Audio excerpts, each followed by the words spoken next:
Chapter 272. The 6 people from the child elite group walked out of the little raised bar room. There were many customers outside, and they were all loudly discussing the results of the competition.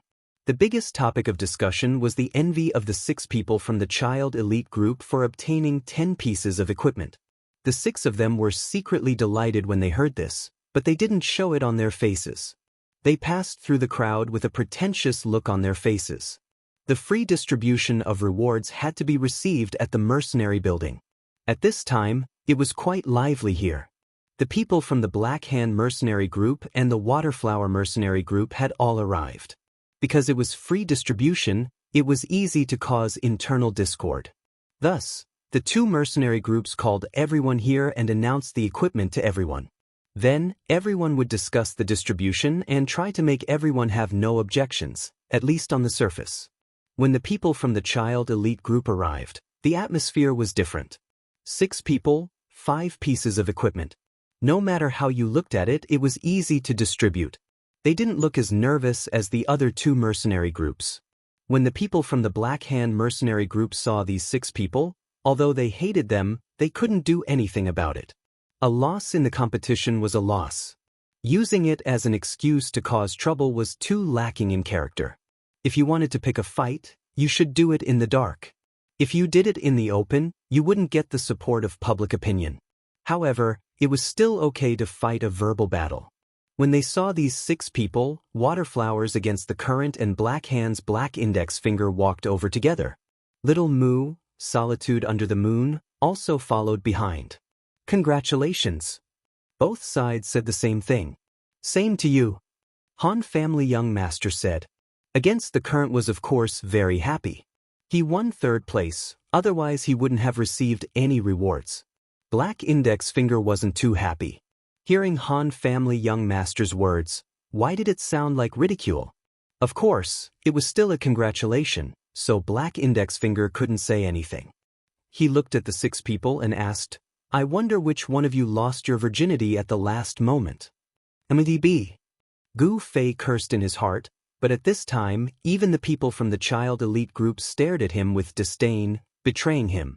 When Black Index Finger saw that it was Gu Fei, he felt very relieved. The Black Hand mercenary group was also cheering, as if they had won 1st place. After that, they didn't say anything else. Everyone had their own business to attend to. After the 2 mercenary groups received their equipment, they went to the side to distribute it pitifully. The child elite group entered the building, arrogantly collected the 5 items, and began to negotiate. After all, one of the 6 of them would not be able to win the prize, so they had to think about it. Wusheng didn't get a prize just now. Give him one. Han Family Young Master said. Before the others could say anything, Unscathed in Battle nodded his head like a grandchild. Of course, of course. All right, it's none of your business. Why are you still thinking about something else? Han Family Young Master looked at Unscathed in Battle with disdain. Fuck off, you shameless bastard. The others cursed together. Han Family Young Master scanned the other 5 people with his bright eyes, then his gaze landed on Gu Fei. Qianli's contribution was quite big, and the prize just now was another pseudo-extreme item. He can pick one first. The others of course didn't have any objections. Unscathed in Battle was in pain. What about me? What about me? I haven't picked one yet. Fuck off, you shameless bastard. The others cursed. Giving you points is also sympathy points. Otherwise, you wouldn't even get one. You still want to pick one. Yutian Shenming looked at him with disdain. Unscathed in Battle was very depressed.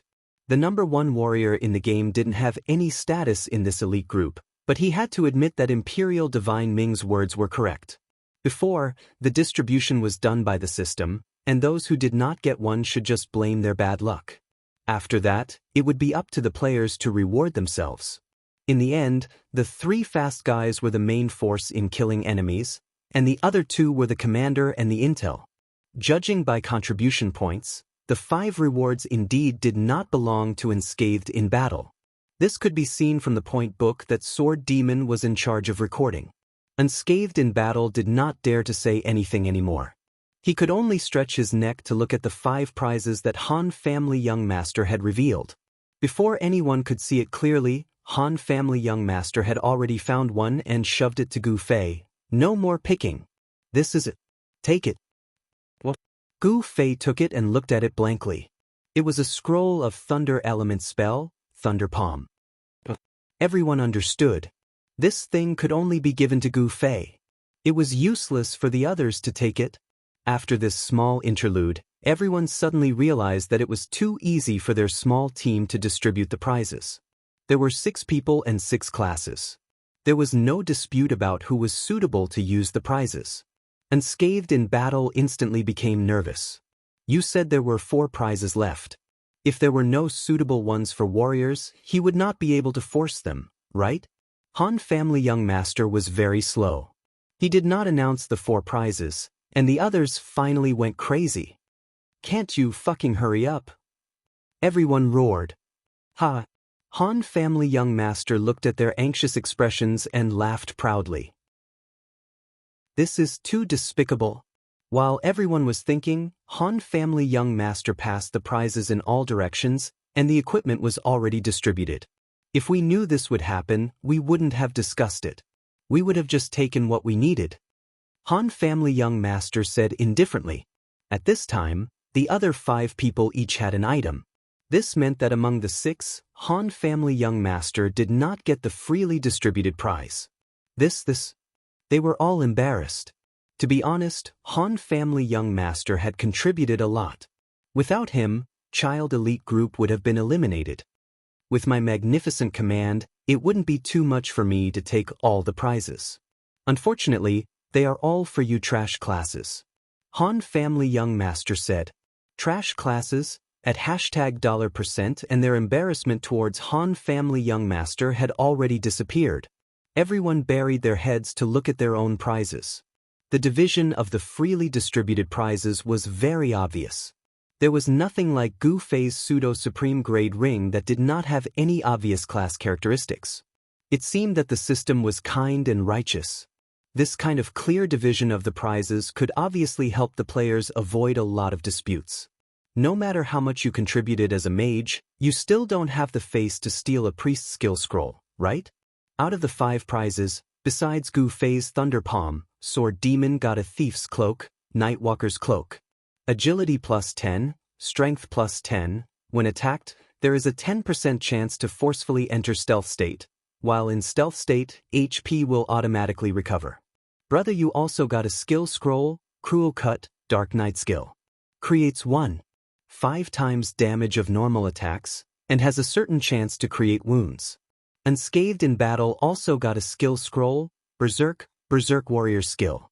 Enters Berserk state, attack increases by 1.5 times, defense decreases by 50%, lasts for 30 seconds. Yutian Shenming had a sad face.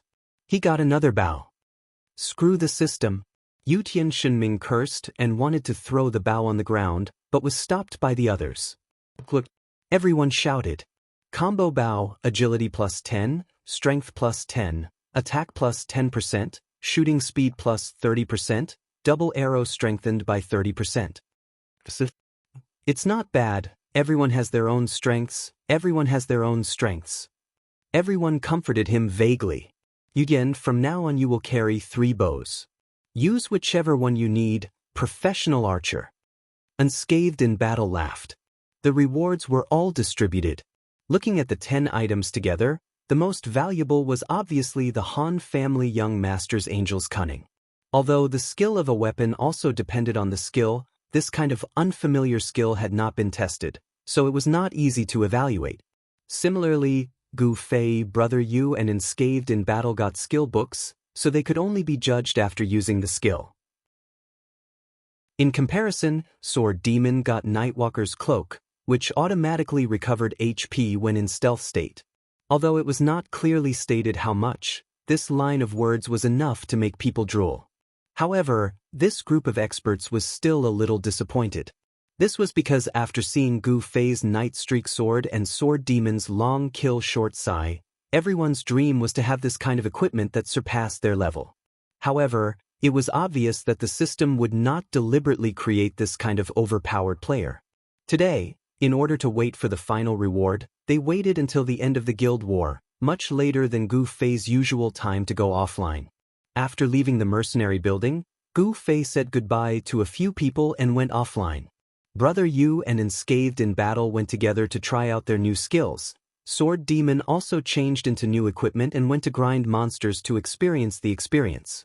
Han Family Young Master checked his pockets and went to the tavern to restock his ammunition.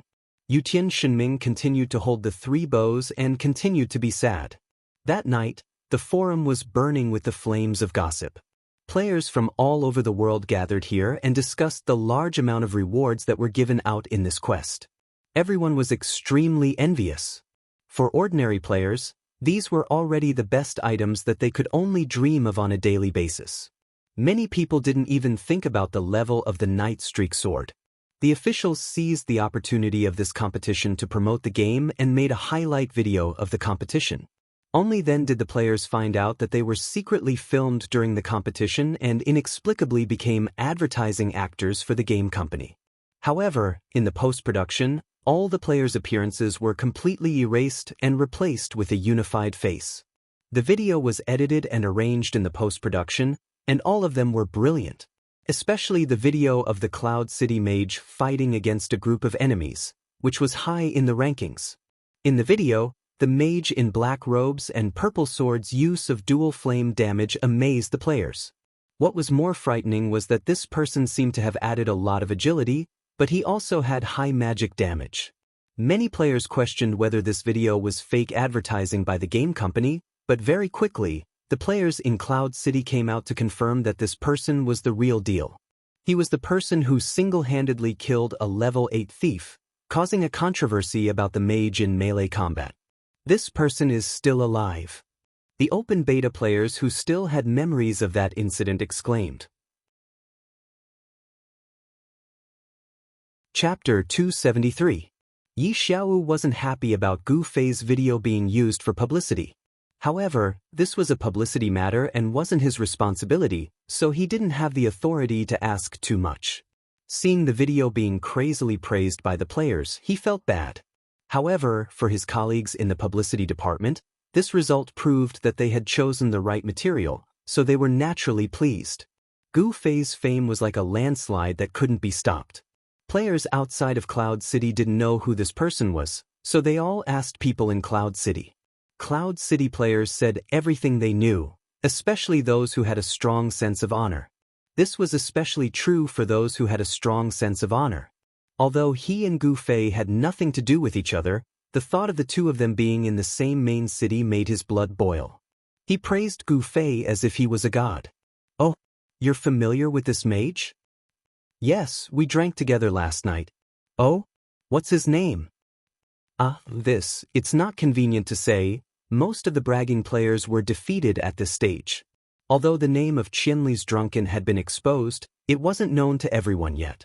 However, because of the hype from the system, many people realized that their knowledge wasn't up to par, so they all made up for it. The name of Qianli's Drunken was constantly being popularized.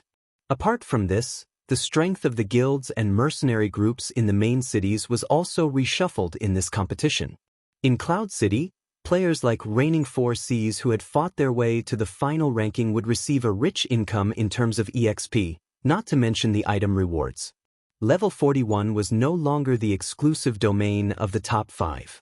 Almost all of the top 3 guilds and mercenary groups had received a huge boost in EXP from the rewards they received from the final ranking. Countless level 41 players had appeared. Drifting, South Sword, 100 Era Strategist, and Depth of Water, who were originally at level 41, remained at level 41. This also showed that there was a huge gap between the top 5 in terms of EXP. Thin Waist Dance, who was at the top of the level rankings, had already reached level 42 during the competition. After that, she did not receive any rewards from the mercenary group or guild wars, but she was still able to take the top spot. The Money Warrior was indeed a terrifying existence. The experience of the guild members increased by leaps and bounds. Coupled with the equipment reward of 50 items, The debate on who was the #1 guild in Cloud City had come to an end. Even the second-ranked Ironclad Guild and the third-ranked First Light the Lanterns had profited handsomely. If it weren't for the fact that their guilds were only level 4, they would have long since surpassed Singing to Wine. As for the mercenary group, Child Elite Group was still a 6-man mercenary group after all. If they were to be called the #1 mercenary group in Cloud City after winning the championship, everyone felt that it was unacceptable. However, at least people would no longer judge the strength of a mercenary group based on the size of a guild. The difference in the levels of a mercenary group was very small. Even a 6-man mercenary group could defeat a 100-man mercenary group. It was hard to say who was stronger between an 80-man mercenary group and a 100-man mercenary group. At this moment, the mercenary group was like a group of heroes vying for supremacy. The members of Child Elite Group had already been exposed. Just their thunderous IDs were enough to scare people to death. Now, when the 6 of them logged on, they would be able to pick up countless invitations from their mailbox. Aside from Gu Fei, the rest of them had finally regained some of their former pride. Although they ignored all these invitations, they still felt very happy. Gu Fei, on the other hand, actually received more letters than these guys every day. This was all thanks to the celebrity effect created by the video hype. Although Gu Fei did not have the habit of going to the official website or the forums, he still heard from Brother Yu and the others. He went to take a look and shouted that the video was fake. The edited video specifically focused on the scenes where Gu Fei was successful in every endeavor. There were no awkward scenes where Gu Fei retreated to eat fruits due to his lack of mana or continued to dawdle with low damage.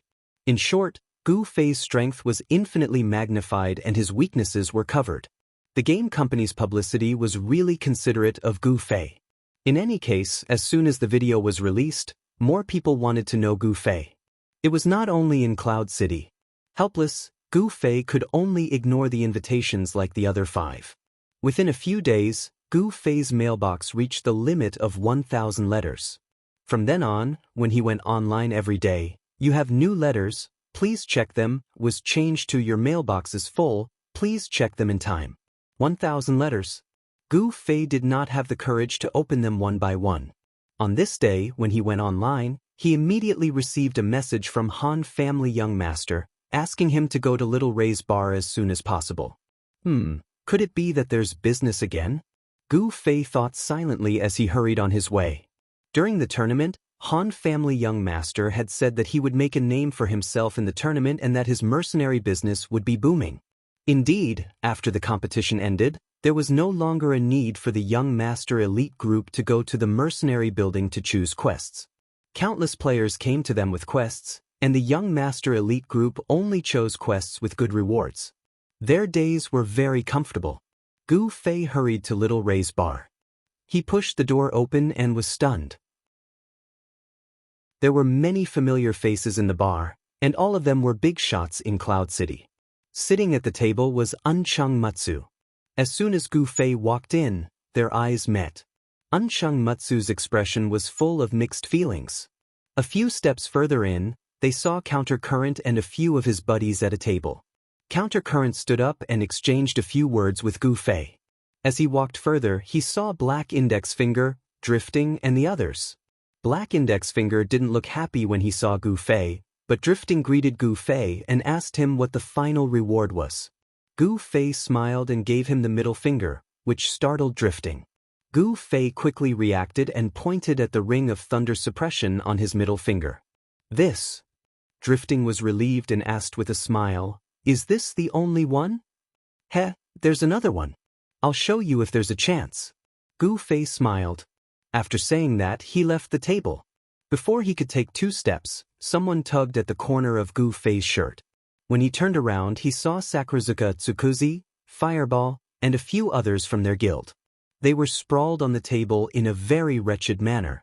They called out to Gu Fei softly, "Brothers Zue, you guys are here too. What's up?" Gu Fei lowered his body. "Introduce them to us." A few of them sneakily pointed to the table next to them.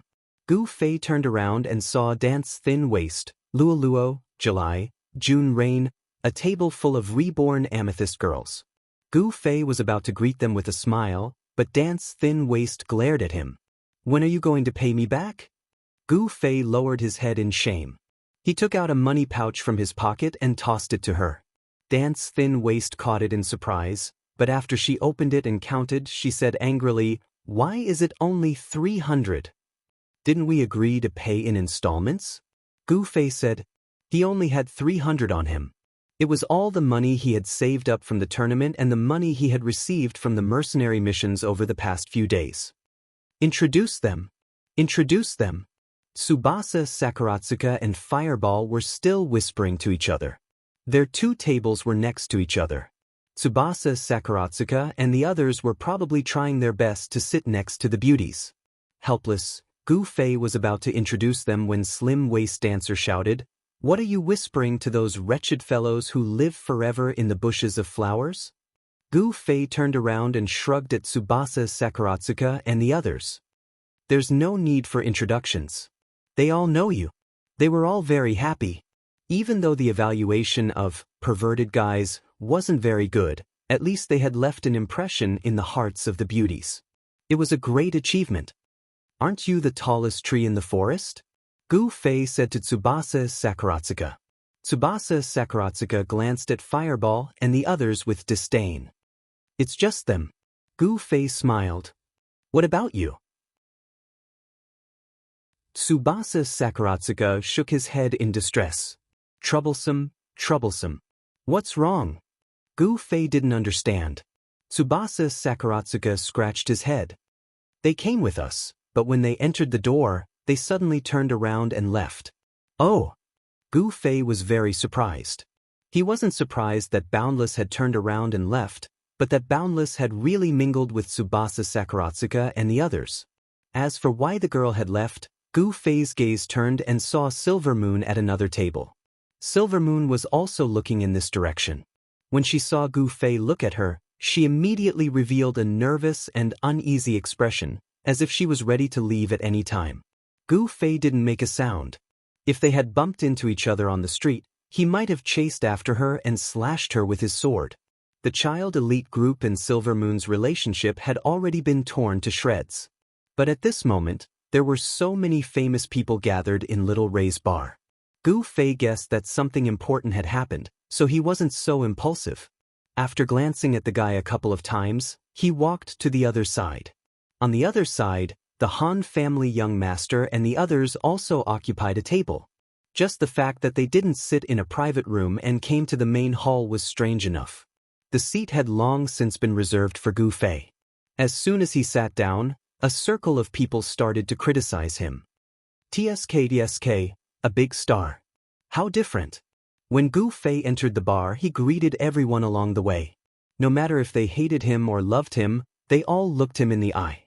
"What's up?" Gu Fei didn't care about their taunts and went straight to the point. When it came to information, it was naturally Brother Yu who spoke. "The people from reigning the 4 seas have called everyone here." "Everyone?" "Yes, the stronger mercenary groups in Cloud City are all here." "Oh." Gu Fei looked around. Sure enough, everyone here was the boss of a mercenary group. Even though he didn't recognize some of them, he could tell that they weren't ordinary players. "What's up?" asked Gu Fei.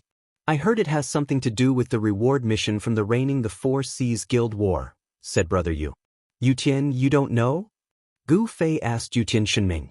Yutian Shenming shook his head. "Looks like you've been marginalized." Unscathed in battle rubbed the kid's head. "Butterfly not. The butterfly that everyone is familiar with is coming back." "Oh, just kidding. Because a new storyline is about to unfold, the butterfly needs to be well planned. Everyone look forward to it." Chapter 274. Little Ray's Bar was a gathering of the strongest mercenary groups in Cloud City.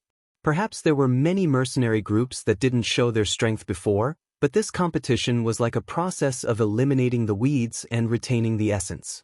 It didn't matter if these mercenary groups won or lost in the competition. In short, if there was anything special about the group, or if there were any special experts, it would be reflected in the competition. Taking the mercenary groups in the bar as an example, Child Elite Group didn't need to be mentioned. Other than them, Silvermoon was naturally sitting here because of his King's Command. Battle formation type skills were obviously indispensable in group battles, but this type of skill was said to only be possessed by high-level paladins. Silvermoon now had it, so he immediately became a vanguard player and was naturally sought after by the major guilds. Other than him, the girls' Amethyst mercenary group actually didn't have much strength, but the existence of Thin Waist Dance immediately made it worth inviting. Another example was Tsubasa Sakuratsuka's mercenary group. Later on, Gu Fei learned that it was called Great Hunt, and the members were also from their guild. It was a special mercenary group that gathered expert trappers. All these special mercenary groups were invited by Reigning the Four Seas today. As for why the people from Reigning the Four Seas hadn't shown up yet, everyone could only speculate. Fortunately, they didn't have to wait too long. After a few more mercenary groups arrived, Reigning the Four Seas' Unsworn Sword, along with the two core members, Reflection of Years and Wind Star, arrived at the bar. Reigning the Four Seas' throne as number one in Cloud City was unshakable. Guild leader Unsworn Sword's face was flushed, and he was full of energy when he entered. Mercenary group leaders like Unchung Mutsu and Countercurrent were actually the leaders of major guilds in Cloud City. Since the establishment of their guilds, they had always been fighting openly and covertly. Now that Reigning the Four Seas was finally the strongest guild, it was inevitable that they were in high spirits when they saw these people. Ah, old Yun. Long time no see. Ah, Countercurrent, how have you been lately? Unsworn Sword's voice was deafening. Everyone in the room frowned. Everyone looked down on this nouveau riche. They felt that it was a tragedy for all the players in Cloud City to have such a person lead the biggest guild in Cloud City. After that, Unsworn Sword greeted the rest of the mercenary groups one by one. His attitude instantly became much more humble, especially when he greeted the reborn Amethyst ladies. He was so polite that everyone in the room felt like vomiting. Usually, the finale was the main show. After Sword of Oathless finished greeting everyone, it was the child elite group's turn to greet everyone. Even Yutian Shinming, who was originally an ordinary member of Crisscrossing the Four Seas, received a solemn welcome. This was a treatment that other mercenary groups did not enjoy. As the highlight of the highlight of the highlight, Gu Fei was left to the last. Unsworn Sword pulled Gu Fei's hand and consoled him.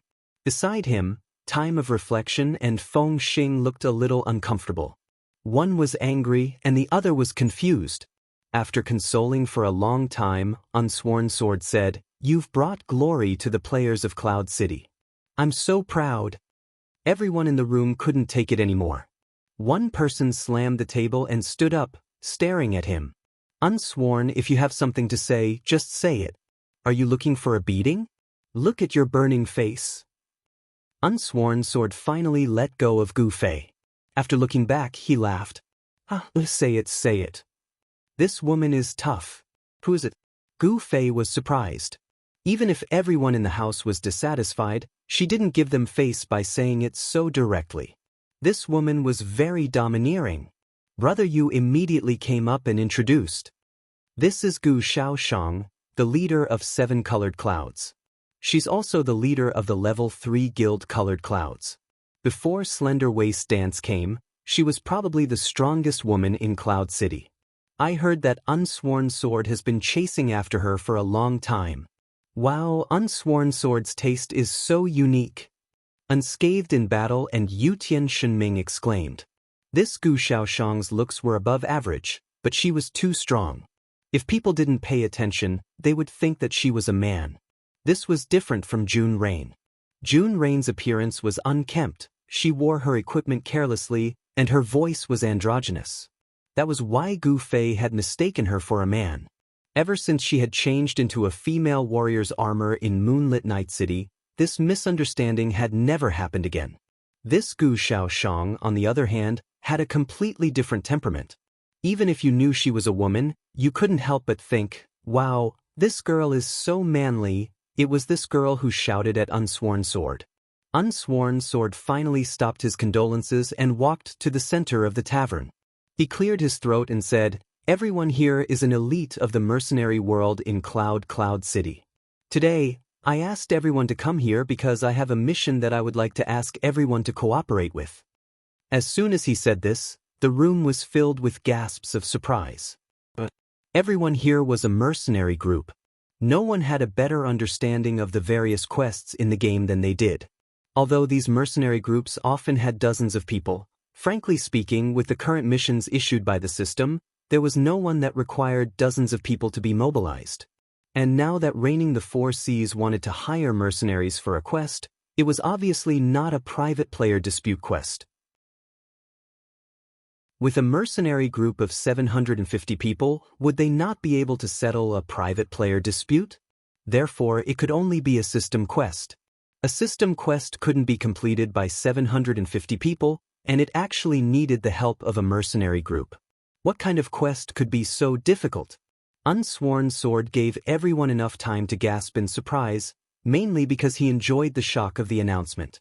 After everyone quieted down and looked at him, he continued, "This quest is the reward that Reigning the Four Seas obtained in the Guild War. To be honest, this quest looks like a chain quest." Another uproar. All along, players had thought that the high rewards of solo quests were chain quests. The more difficult form of guild quests were two-way quests. No one had ever heard of guild quests being linked to a chain quest. The members of Child Elite Group all looked at Gu Fei. Chain quests had been a legend for a long time, but Gu Fei was probably the only one who had ever completed one. It wasn't to say that the others were unlucky and couldn't get one, but if they did, they would fail half of the quest. There were also those who couldn't continue halfway and had to complete a chain of quests. In any case, the only one they knew of was Gu Fei. Unsworn Sword enjoyed everyone's surprise and continued, "The content of this quest is very simple. It's escort." Escort? Everyone was taken aback. This word, which was full of wuxia connotations, was a bit awkward to use in this Western fantasy-style game. "That's what it means." Unsworn Sword said, "Escort the item all the way to the destination. From the route shown, we have to pass through a total of 5 main cities, and a one-way trip would probably take dozens of hours. Since we're escorting the item, we'll probably encounter many robberies along the way." Everyone listened and understood. Someone couldn't help but ask, if that's the case, the difficulty of the battles along the way is also unknown. Are you sure that your 750 people can't handle it and need help from a mercenary group? Unsworn Sword looked at this person and said solemnly, "Because there are special rules. Guild members only have one chance to survive during this quest. In other words, if we die, we'll immediately fail the quest and lose the quest reward." While everyone was still thinking about the details of this rule, Unsworn Sword had already explained another rule. Also, during the quest, guild members can't change the main city record point. Everyone should understand what this means, right? Without waiting for the others to answer, Unsworn Sword explained, "This means that in the early stages, even if there are guild members who have been sacrificed, they can continue to join the battle and help us. But when we have traveled for a few hours, the sacrificed guild members will all be resurrected in Cloud City, and they will no longer be able to help us. So, you want to hire some outsiders to help. Because we're not restricted by the rules, we can also set up a record point in the nearest main city even if we're a few hours away. After we die, we can also revive nearby and continue to help you, right?" Someone suddenly said coldly. Unsworn Sword said faintly, "Everyone here is an expert. Of course, you won't die as easily as ordinary members of our guild. However, compared to our members who can't continue to help if they die, this advantage of yours is indeed what we need. So, you can feel free to mention the quest reward. You can also sit down and slowly discuss the compensation for the sacrifice during the quest. Other than that," Unsworn Sword paused intentionally before continuing, "everyone can share the equipment and items dropped during the battle along the way. What do you think?" This condition was indeed very generous. According to the usual rules of mercenary missions, the equipment dropped by helping the employer to kill monsters and so on would belong to the employer. Even if there was a prior agreement, it would only be a drop in the ocean. On the other hand, Sword of Unsworn suggested full sharing. In other words, the loot would belong to whoever obtained it. The players had their own thoughts at this time, and it was quiet in Little Ray's bar. There was a victorious smile on Unsworn Sword's face. That's the gist of the matter. Everyone, come down and think about it. Send me a message when you're done. If there's anything you don't understand or have any requests, feel free to inform me. Then we'll take our leave first. After Unsworn Sword finished speaking, he left with Wind, Star, and Reflection of Time. The players who stayed in Little Ray's bar were pondering the same question, to do it or not to do it. Chapter 275. Unsworn Sword had come and left in a pompous manner. Although he had left behind a rather disgusting face, he had also left behind a great temptation. Let's not talk about the rewards that Reigning the Four Seas would have to pay for this quest. If this was truly a chain quest, then the loot that they would receive along the way would be extraordinary. This was the reason why these self-proclaimed experts were so excited. No one who played the game could resist the temptation of equipment. Moreover, there was a rumor in the parallel world that anyone who completed a chain quest could become a 1-in-a-million expert. Now that there was a chance to get a share of the rewards, it was a godsend. With this thought in mind, a few tables had already stood up and chased after Unknowed Sword the moment he stepped out. The rest of the people who were still sitting were still carefully pondering over this matter. The 6 members of the child elite group stared at each other. What should we do? Brother, you asked. I'll definitely do it. Even if we don't go, I'm still a member of the guild. Yutian Shinming was the first to express his stance. Although he seemed to be on good terms with the guild, he did not mind getting closer to the guild when there were benefits to be had. Gu Fei frowned. It'll take more than 10 hours. How are we going to do it? They all knew that Gu Fei did not play the game for long. After giving him a disdainful look, Brother, you said, this can't be done in one go, right? Reigning the Four Seas will also consider their guild members' timetables. In the end, they will definitely choose a time when everyone is free. It can only be the same as the competition after 7 p.m. This Chinli should be fine, right? Oh, that's good. Gu Fei let out a sigh of relief. It seems that Brother Yu wants to do it too? Han family young master looked at him. Brother Yu laughed dryly. It's a rare opportunity to participate in a chain quest. I'm sure I'll be able to gather a lot of information. The Han family young master glanced at everyone at the table and finally said, then, let's make our stand clear. If you don't want to do it, buy me the most expensive bottle of wine. Fuck, what is this? Everyone looked at him in disdain. So no one wants to buy it? The vote was unanimous. That's enough. The Han family young master made the decision. That's too evil. Everyone expressed their opinions, but no one strongly objected. Actually, everyone was hesitant about whether to do it or not. They didn't have a clear reason to do it. The Han family young master had found an excuse for everyone, although it was shameless and vile. At this time, the girls from Amethyst also came over and asked Gu Fei, are you guys doing it? Yes. What about you guys? Gu Fei asked. That lunatic, who's going to help him? You guys shouldn't do it either. You're helping the evildoer. Slender Waist Dance snorted angrily. She was still making decisions for child elite group. But I want to do it, sob. June Rain felt wronged. Gu Fei understood her passion for the mission and sympathized with her. He immediately said, it's okay, little Rain, you can come with us. Can I? June Rain asked. I have no objections. Gu Fei turned around and looked at the others. He wanted to recruit June Rain as a temporary member. The Han family young master's face turned cold. Support, support. On the other side, Unscathed in Battle and Yutian Shinming were already cheering. When Brother Yu saw this, he turned his head to the side and said, forfeit. The vote was unanimous. That's enough. Gu Fei made the decision. As the group leader, the Han family young master didn't even get a chance to speak. That's not good. July saw that the Han family young master didn't look happy. She didn't want to bring trouble to anyone, so she immediately said to June Rain, I'll go with you. Oh, that's great. June Rain cheered. If that's the case, we'll need a cleric, right? Luo Luo also spoke up. I like fighting. Fiercely yelled. All right, We'll go back and ask if anyone else wants to go.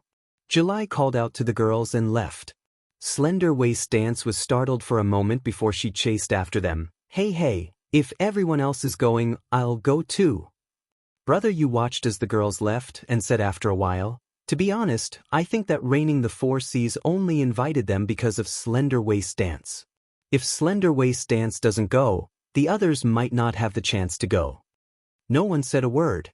It was clear that even Gu Fei understood this principle. Otherwise, he wouldn't have invited June Rain to tag along with them. He also understood that if she didn't go to Slim Waist Dance, June Rain wouldn't have been hired by Raining the World. In the blink of an eye, the two groups were settled. At this time, Sakurazuka Tsukuzi, Fireball, and the others also came over. They pulled Gu Fei aside and asked, "What did the beauties say to you just now?" "They're going to participate in the quest as well." Gu Fei said. Tsubasa Sakuratsuka stood up and snapped his fingers. "Okay, let's go find Unsworn Sword." "Yue-chan, you're so cool." His brothers cheered. "You didn't forget about your brothers even though you've got one. How loyal." Surrounded by the others, the group of perverted guys also left. After that, Black Index Finger, Drifting, and the others also left. Some of them greeted Gu Fei before they left, but they didn't discuss whether they should go or not. After a while, there weren't many people left in the tavern.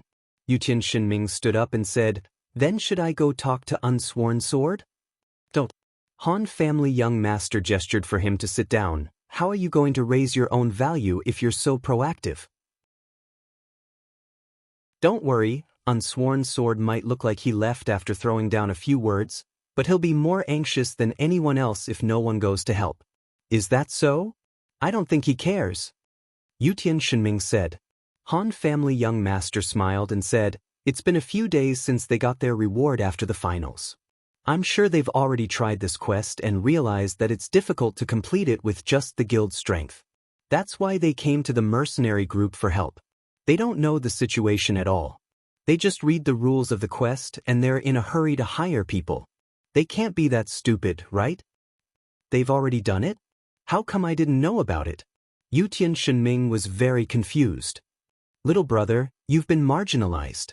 Unscathed in battle touched Yutian Shinming again. "Not necessarily. But as a guild member, don't you have this quest in your quest list?" Han Family Young Master asked Yutian Shinming. Yutian Shinming shook his head. Han Family Young Master was deep in thought. "What did you find?" "Brother, you asked. Today's wine is a bit sour." Han Family Young Master said. Everyone looked at him with disdain. "In any case, all of you go do what you need to do. As for the negotiation with Sworn Sword, Brother Yu and I will handle it," Young Master Han said. Just as Han Family Young Master expected, Unsworn Sword and the others didn't come here for no reason. They couldn't complete this quest by themselves. Just this point alone was enough to make them angry. They had no choice but to hire a mercenary group. Otherwise, who would be willing to spend so much money? They purposely put on airs in Little Ray's bar and said everything as if it was nothing. In fact, it was also a cover for their last resort. They were afraid that someone would take advantage of the situation and ask for a sky-high price. In the end, it was still seen through by the Han family's young master and a few other knowledgeable people. When Unsworn Sword and the others left the bar, they were immediately chased by people who wanted to participate in the quest. At that time, they were secretly delighted. These people's eagerness naturally gave unhindered the upper hand in negotiating terms and conditions. However, they quickly realized that most of these people were not very strong. Unsworn Sword and the other mercenary groups that they liked, such as the top 4 mercenary groups in this competition, did not come looking for them. It was obvious that these mercenary groups had seen through Unsworn Sword's tactic of loosening the reins only to grasp them better. Unsworn Sword had no choice but to use the strength of 3 visits to the thatched cottage to privately invite them. Just as the rumors said, Gu Xiaoshang had a personal relationship with Unsworn Sword. After scolding Unsworn Sword harshly, he did not make things difficult for Unsworn Sword. Instead, he agreed to help Unsworn Sword without hesitation. After that, Against the Current was flatly rejected. Unsworn Sword did not bother him too much. Frankly speaking, he did not expect Against the Current to bring reinforcements. After all, Against the Current was Unhindered's biggest competitor. Since Unhindered was about to embark on a huge chain quest, it was already good enough that Against the Current did not bring reinforcements to cause trouble. Impossible. Although Unsworn Sword and the others knew this, they still invited these people. They wanted to take this opportunity to see their attitude, and at the same time, remind them, we will be asking for a lot of help for this mission. If you want to cause trouble, you will offend a lot of people, so you better think carefully. That was Against the Current's attitude. Those who shared a similar status to him, such as Mu D of the Clouds, refused to help Unhindered because of their competitive relationship with Unhindered. They were already unhappy with Unhindered's rise to power, so they refused to help him. As a result, there were many who rejected Unsworn Sword. Black Hand Mercenary Group and Child Elite Group were the ones who took the opportunity to make a vicious move. And these two guilds just so happened to be the ones that Unsworn Sword wanted to win over. One of them had the largest mercenary group, while the other had a mercenary group. Or rather, it wasn't just the mercenary group, but the entire Cloud City. Moreover, these two factions also seemed to have discussed it beforehand. Facing the Sword of Unsworn, they both said that this mission was very risky and long, but the profits were unpredictable. If they were to interfere rashly, they might lose everything, and the gains would not make up for the losses. They spoke in a dignified manner, but how could Unsworn Sword not understand the meaning behind their words? Wasn't it just the core of the quest? Ask for a high price. Unsworn Sword clenched his teeth and asked for a high price. Only then did these two reluctantly say that they would consider it. In the end, there was no reply from them. Unsworn Sword was infuriated, so he had no choice but to raise the original price a little more. Only then did these two groups agree. We'll settle the score after the quest is over. Unsworn Sword, who had been taken advantage of, made up his mind.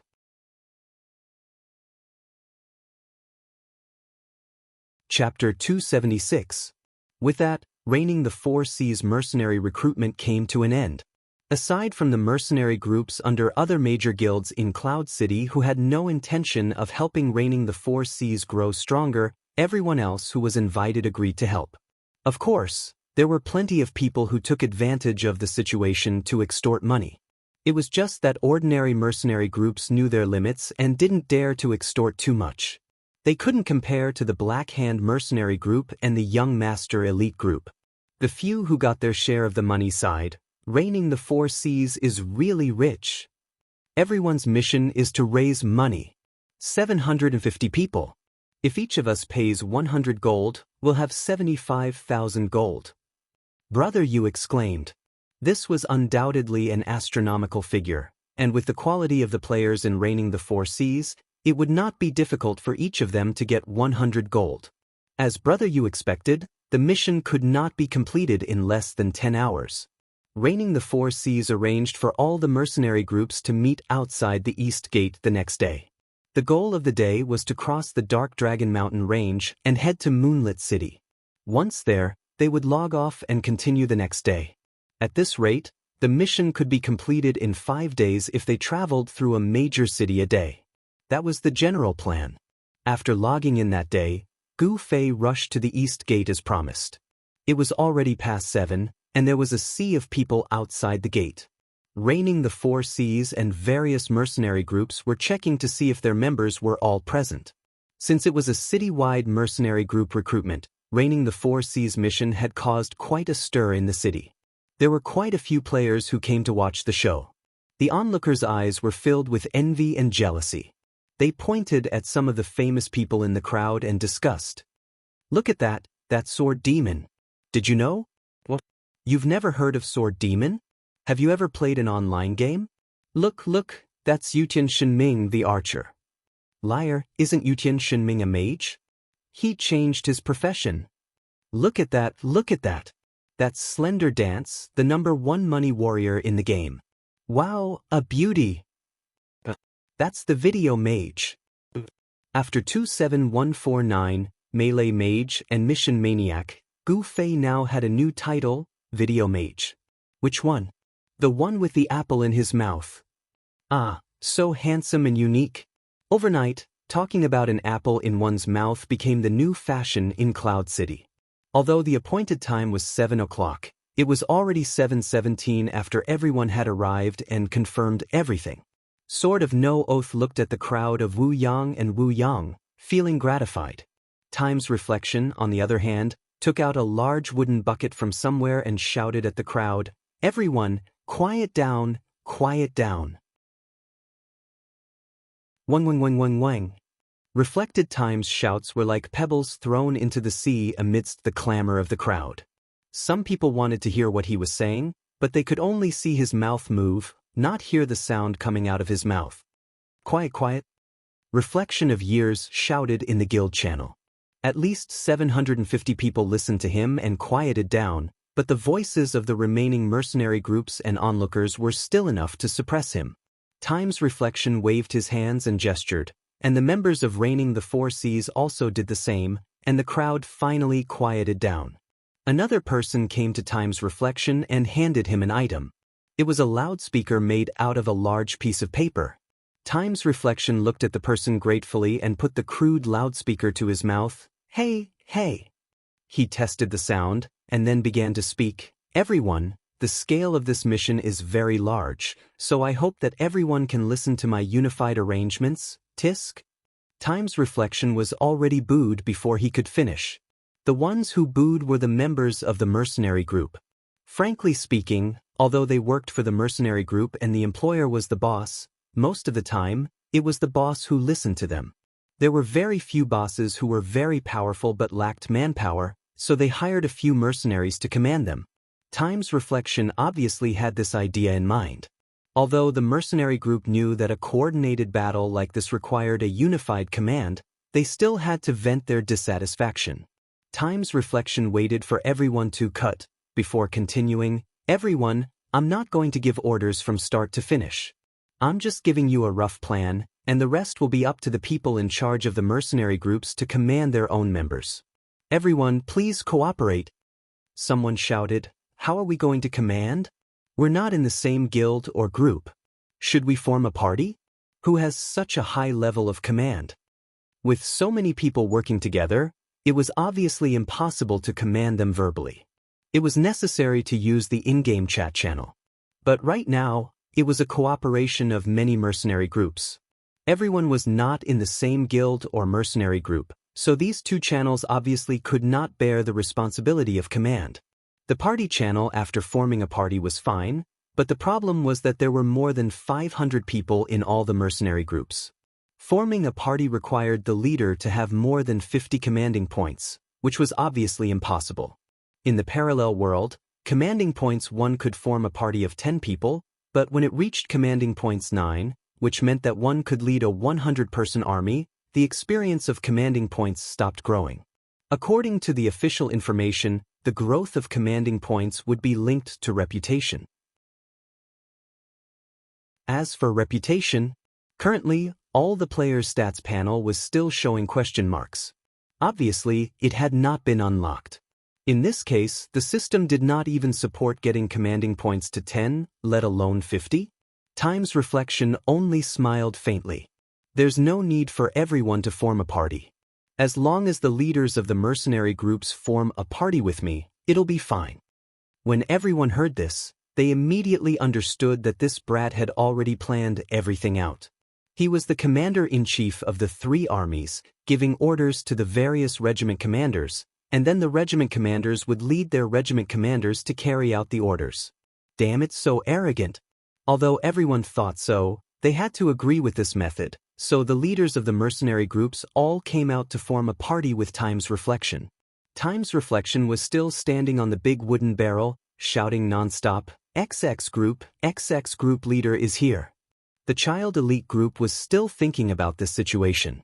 Maybe the Han family young master's emotions were going to explode, but this guy did not do anything extreme at all.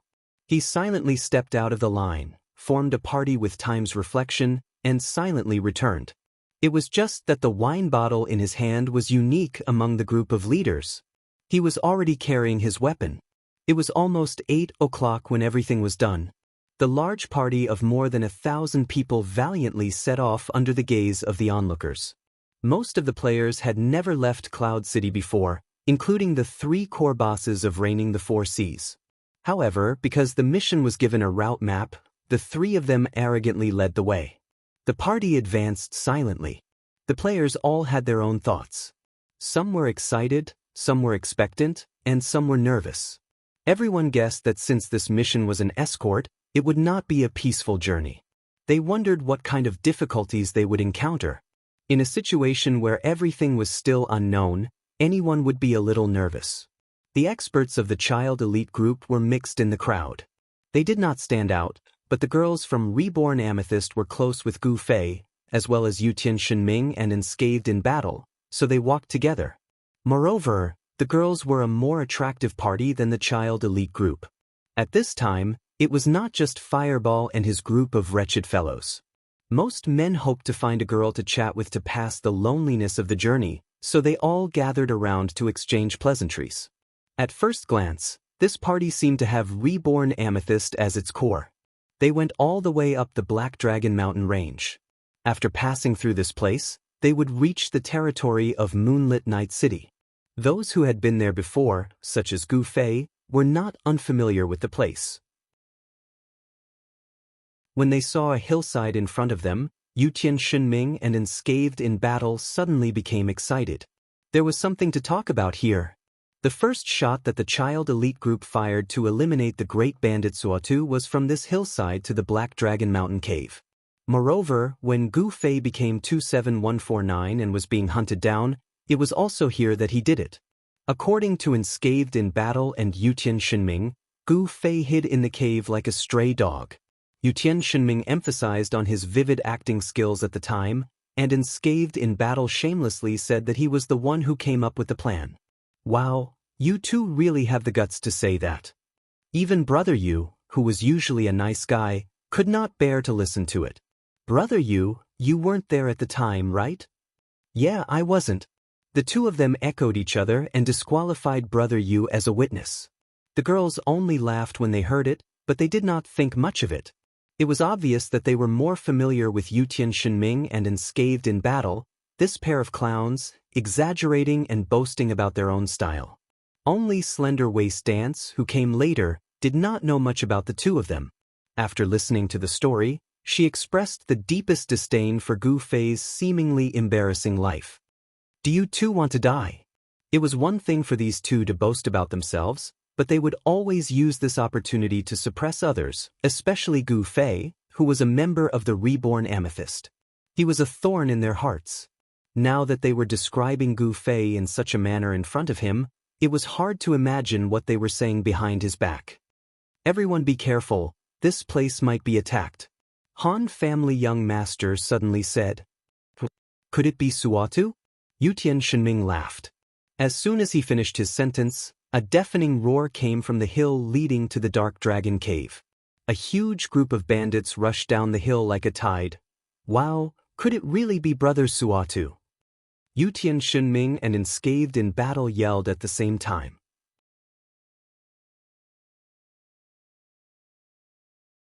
Chapter 277. None of the players present, be they experts or noobs, had ever seen something like this.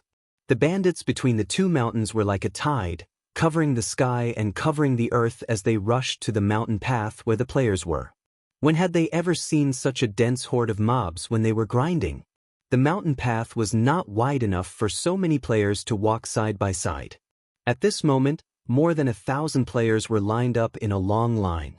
Unhindered 4 Cs was at the front, the mercenaries were at the back, and the bandits and highwaymen were at the middle of Unhindered 4 Cs party.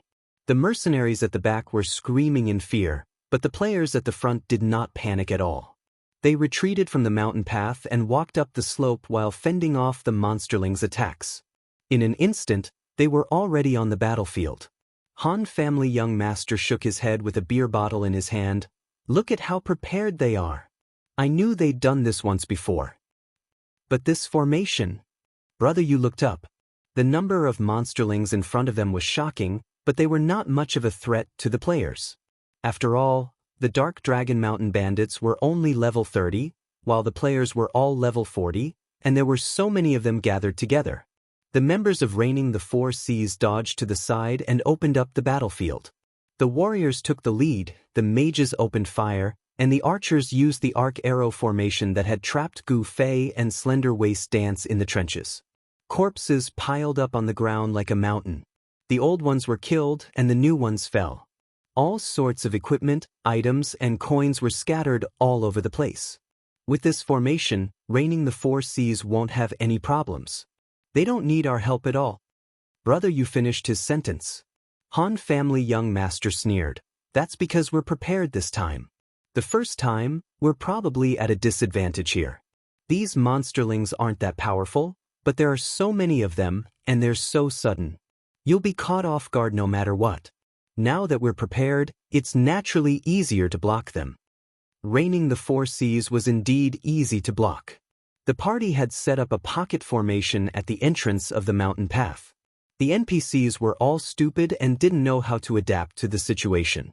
They were only focused on advancing bravely and plunged into Reigning the Four Seas pocket formation. In the pocket formation, the flames of the mages reached the sky, and the arrows fell like a storm. The little monsters that rushed in were killed before they could do anything.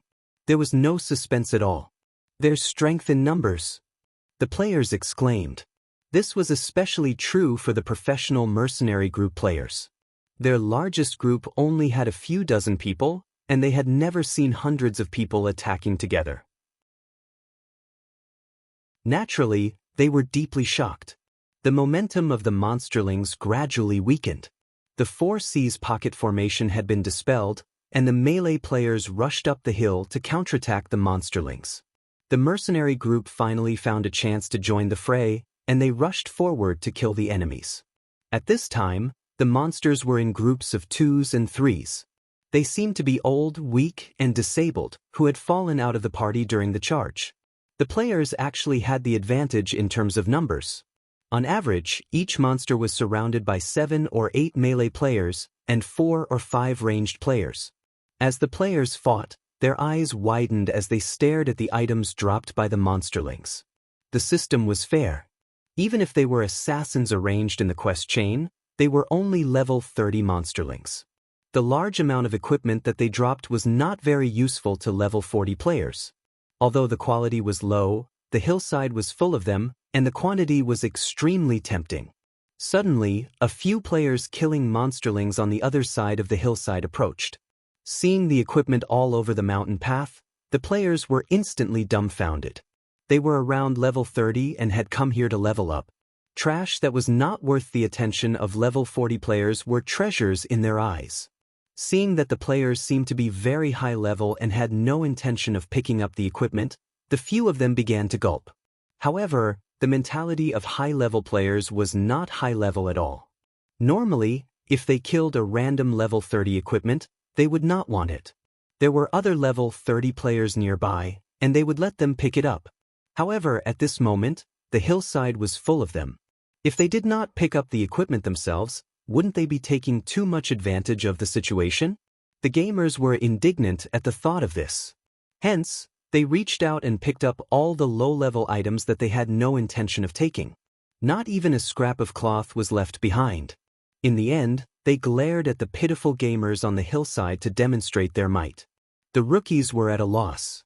They didn't know what heinous crime they had committed to make so many people want to kill them with their gazes. After clearing the battlefield, the party continued forward. Reigning Four Seas did a headcount. Although they had the absolute advantage in the previous battle, accidents were inevitable in such a chaotic battle. For example, if someone accidentally slipped and fell into a pocket formation, they would die. After a headcount, Reigning Four Seas had lost 10 or so players in the chaotic battle. The mercenary group had also lost a few players when they fought back to kill Steel. However, the number of mobs at that time was quite small. It was hard to imagine that such a fatal blow could be dealt. Everyone guessed that someone must have looked too much like a bandit and was surrounded and killed by the others. It was chaotic at that time, and everyone had just joined together. They did not know each other, so it was very possible for something like this to happen. This battle was more daunting than dangerous, but it gave the players a heads up. Such a large number of monsters was actually quite frightening. However, the players had the level advantage, and unhindered had been mentally prepared for this. As soon as the battle began, they had immediately occupied the best terrain and arranged themselves in the most logical formation. This made the battle much easier. If they were in a different place, with a different monster level, would it still be so easy to ambush them? It seemed that after this battle, Reigning 4Cs realized that the problem was not as simple as it seemed. That was why he had the idea of finding more helpers. Moreover, they had lost more than 10 people in a battle that they were confident of winning. It was even more difficult to say if they were ambushed. In the future, when they were too far away from Cloud City, they would not be able to quickly replenish their lost members. It would be a huge problem. The players of the mercenary group were good at thinking. As they walked, they were still thinking about the quest in their hearts. After a while, they finally reached the mountain path of the Black Dragon Mountain Range. This mountain path was not like the mountain path from before, which was as amiable as the mountain slope when you retreated. At this time, one side of the mountain path was a cliff, and the other side was a bottomless abyss. Either you hit the wall, or you jump off the cliff. In other words, it was death on either side. How dangerous was this mountain path? The players were even longer. Those who had never walked this path did not dare to approach the side of the mountain path. If a gust of wind blew and they lost their footing, it would be rumored that they would be blown off the cliff. How embarrassing would that be? It was better to stick to the mountain wall. Some of the more imaginative players began to worry about what would happen if they were suddenly ambushed by the system. Although the mountain path and cliff seemed to have no place to hide, if you tried to reason with the system, you would lose. The system would just randomly spawn, and with a flash of white light, the mobs would appear next to you. What could you do to the system? You said it was unreasonable? Fuck, the mobs in the leveling area were all killed this way. Did anyone ask if it was reasonable? Brother Yu of the Child Elite Group was the best at this kind of groundless thinking. At this time, he looked worried and asked the Han family young master, "Say, if the system suddenly spawns a lot of mobs on this mountain path, do you think we'll all be dead?" "This question is too difficult," said the Han family young master. "I'm drunk." "It won't." June Rain actually spoke. "This is illogical. How can there be mobs here? Crawl out from the rocks?" June Rain said as she touched the cliff, looking for a gap that people could crawl out from. "There's no need. We just need to spawn them." Brother Yu replied seriously and used the principle of farming monsters in the leveling area. Gu Fei's face was full of tears. "Brother Yu, trying to talk logic with Little Rain, you've already lost." Thus, June Rain began to think about the relationship between the leveling area monsters that Brother Yu mentioned and the current situation. When she thought it through, Brother Yu had already forgotten about this matter. Hey, why aren't we moving? Why aren't we moving?" Suddenly, the team slowed down and stopped in some places. The players were confused, but they quickly quieted down. This was the advantage of online games. It was so convenient to chat in the channel. It was impossible for something to happen at the front of the team, but the back of the team didn't know about it. There were some questions at the back of the team. The people at the front had already reported back. "The road is broken." The road is broken? What does that mean? The people who walked this path, such as the people from the Child Elite Group, didn't understand for a moment. June Rain reacted quickly and said in a daze, "Has it been refreshed? What the heck? When will we reach Moonlit Night City?" Thin Waist Dance was also shouting. She came from the outer city, so she had walked this path before. With her usual speed, she really couldn't stand the slow advance of the large team, and now they had actually stopped. The people at the back still didn't understand what "the road is broken" meant. The mountain path was dangerous, and it wasn't easy to squeeze forward, so they could only wait silently. From the messages sent down by the mercenary group leaders, the people at the front of the team said that the problem would be solved soon, and that everyone should wait. Sure enough, not long after, the team began to move forward slowly again.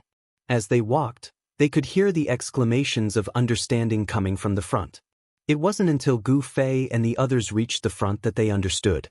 The group looked in front of them and said in a daze, "Damn, the road really has been refreshed." June Rain was very pleased. In front of them, the Black Dragon mountain path that should have existed seemed to have been cut out of thin air, missing a distance of 3 meters.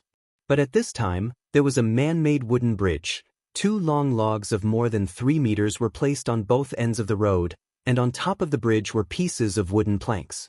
This bridge was very simple and very dangerous. The players on it were all trembling with fear. There was a group of people with ashen faces standing against the mountain wall, looking like they didn't dare to walk on this man-made bridge. "Tisk, what's wrong with this?" Thin-waist Dance curled her lips and went on the bridge. Her speed was very fast, and she passed a few people in an instant. This undisciplined behavior of crossing the bridge scared the people on the bridge. Then June Rain also stepped on the bridge. This quest is really fun. June Rain was excited, and she bent over to lift a piece of wooden plank to study it. The person in front of her obviously felt the ground under his feet loosening. He turned around and saw that half of his foot was in mid-air, and under his foot was a completely bottomless cliff. The person instantly felt the ground under his feet was empty, and he couldn't put any strength into it. His legs immediately weakened, and his body very cooperatively swayed, and he fell.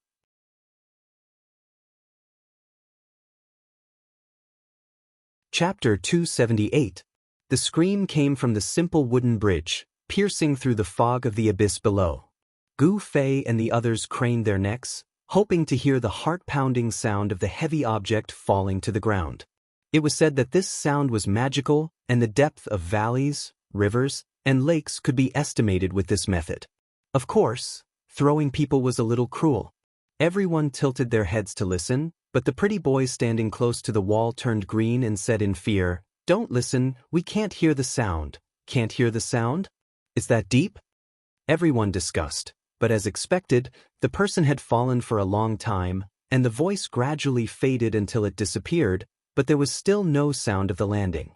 "Is this mountain that high?" Gu Fei muttered. June Rain was still hugging the wooden plank, and saw the person in front of her disappear. She was stunned for a while and said, "Everything was fine, why did he fall? Is this bridge not sturdy?" June Rain said as she stomped twice. "Ah!" Everyone screamed. The warrior stamped his feet twice, and the bridge shook thrice. The players who were still on the bridge were scared half to death. Half of them had already bent over on the bridge and degenerated into reptiles. They all turned around and glared at June Rain. At this time, even a beauty could not stop everyone's hateful gazes.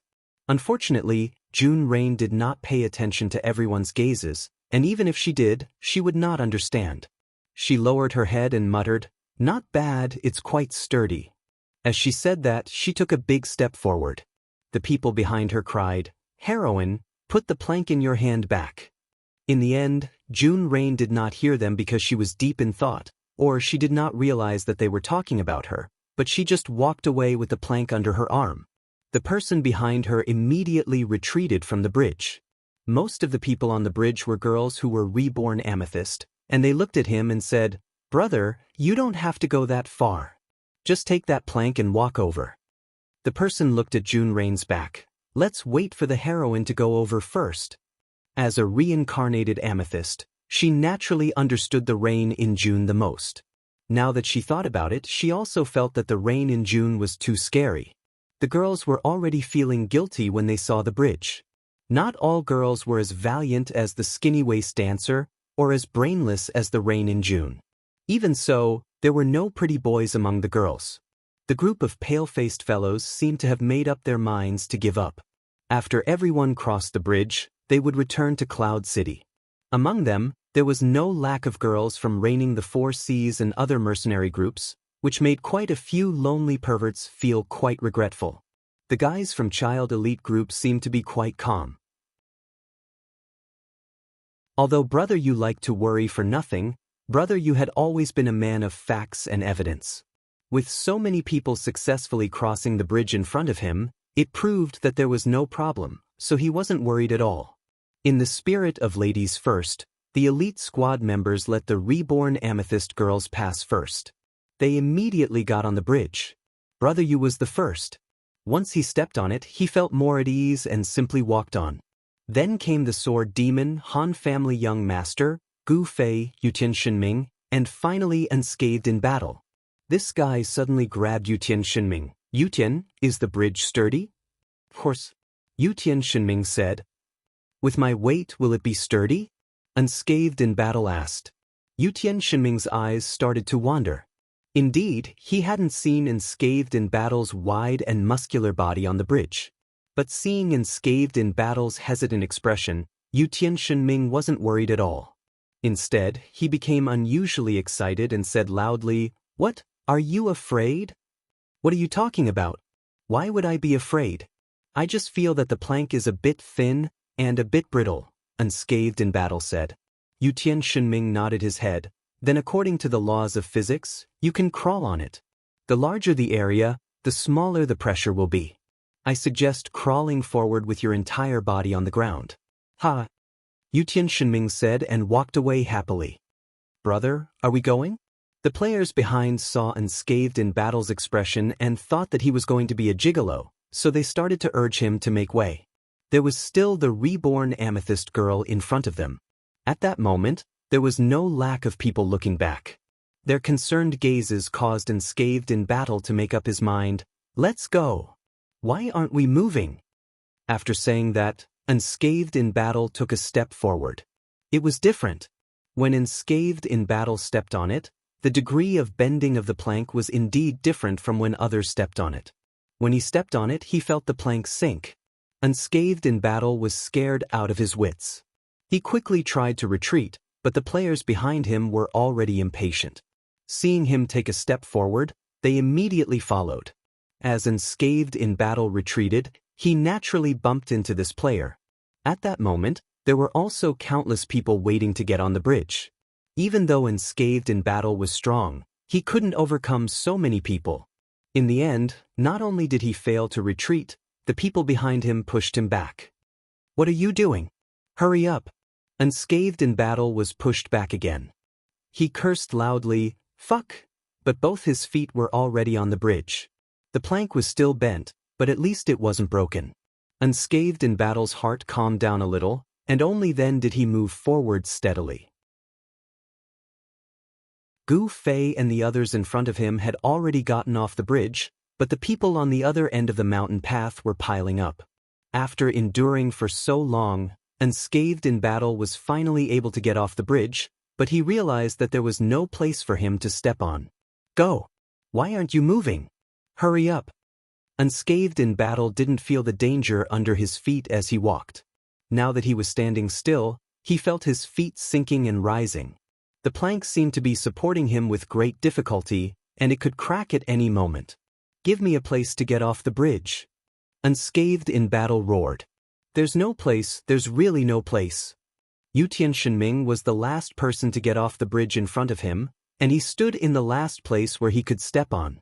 The mountain path was already crowded with people. Unscathed in Battle knew that he couldn't force his way through. This wasn't a public bus.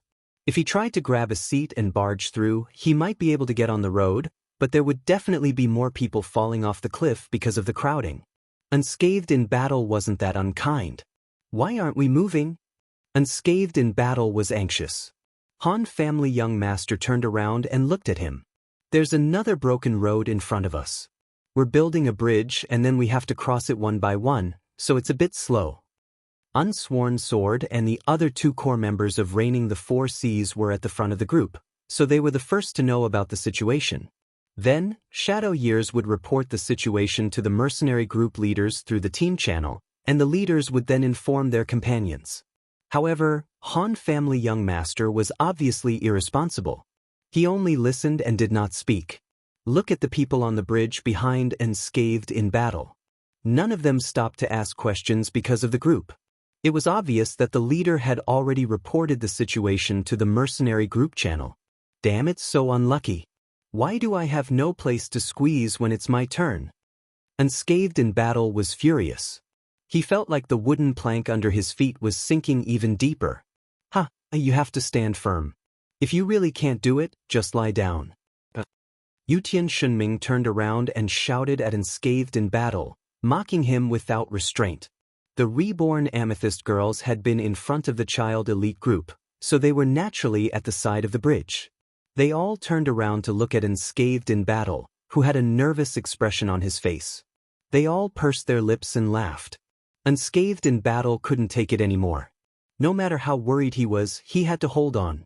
He gave himself some courage and looked at Yutian Shunming with disdain. I'm standing firm. 2 legs are unnecessary. 1 is enough. Although Unscathed in battle said that, he didn't plan to stand on 1 leg. He just had this thought in his mind. As he spoke, one of his legs unconsciously left the ground. This faintly discernible leaving the ground was impossible for outsiders to see, but it ruined things just like that. Unscathed in battle's worries were not unfounded.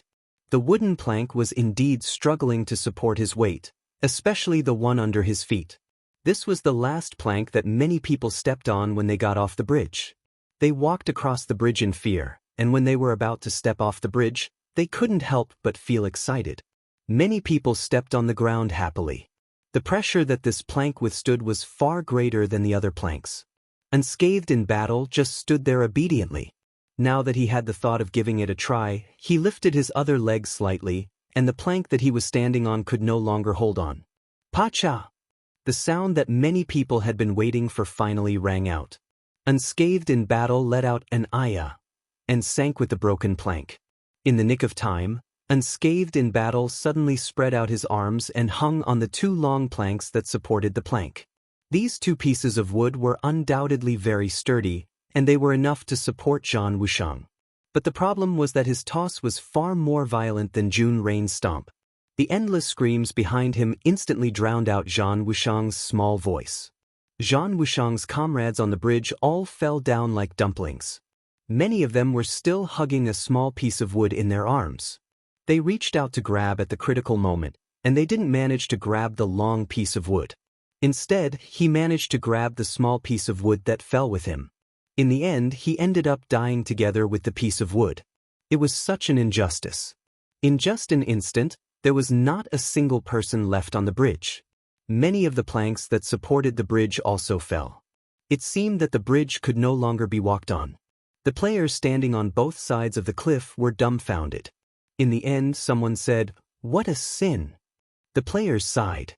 Suddenly, someone from the direction where they came from pointed and said, "Look, there's a survivor." They didn't know what Unscathed in battle had done. This sinner was treated as a survivor by them. They actually applauded Unscathed in battle's luck. Brother Yu shook his head and said, "This is a sin."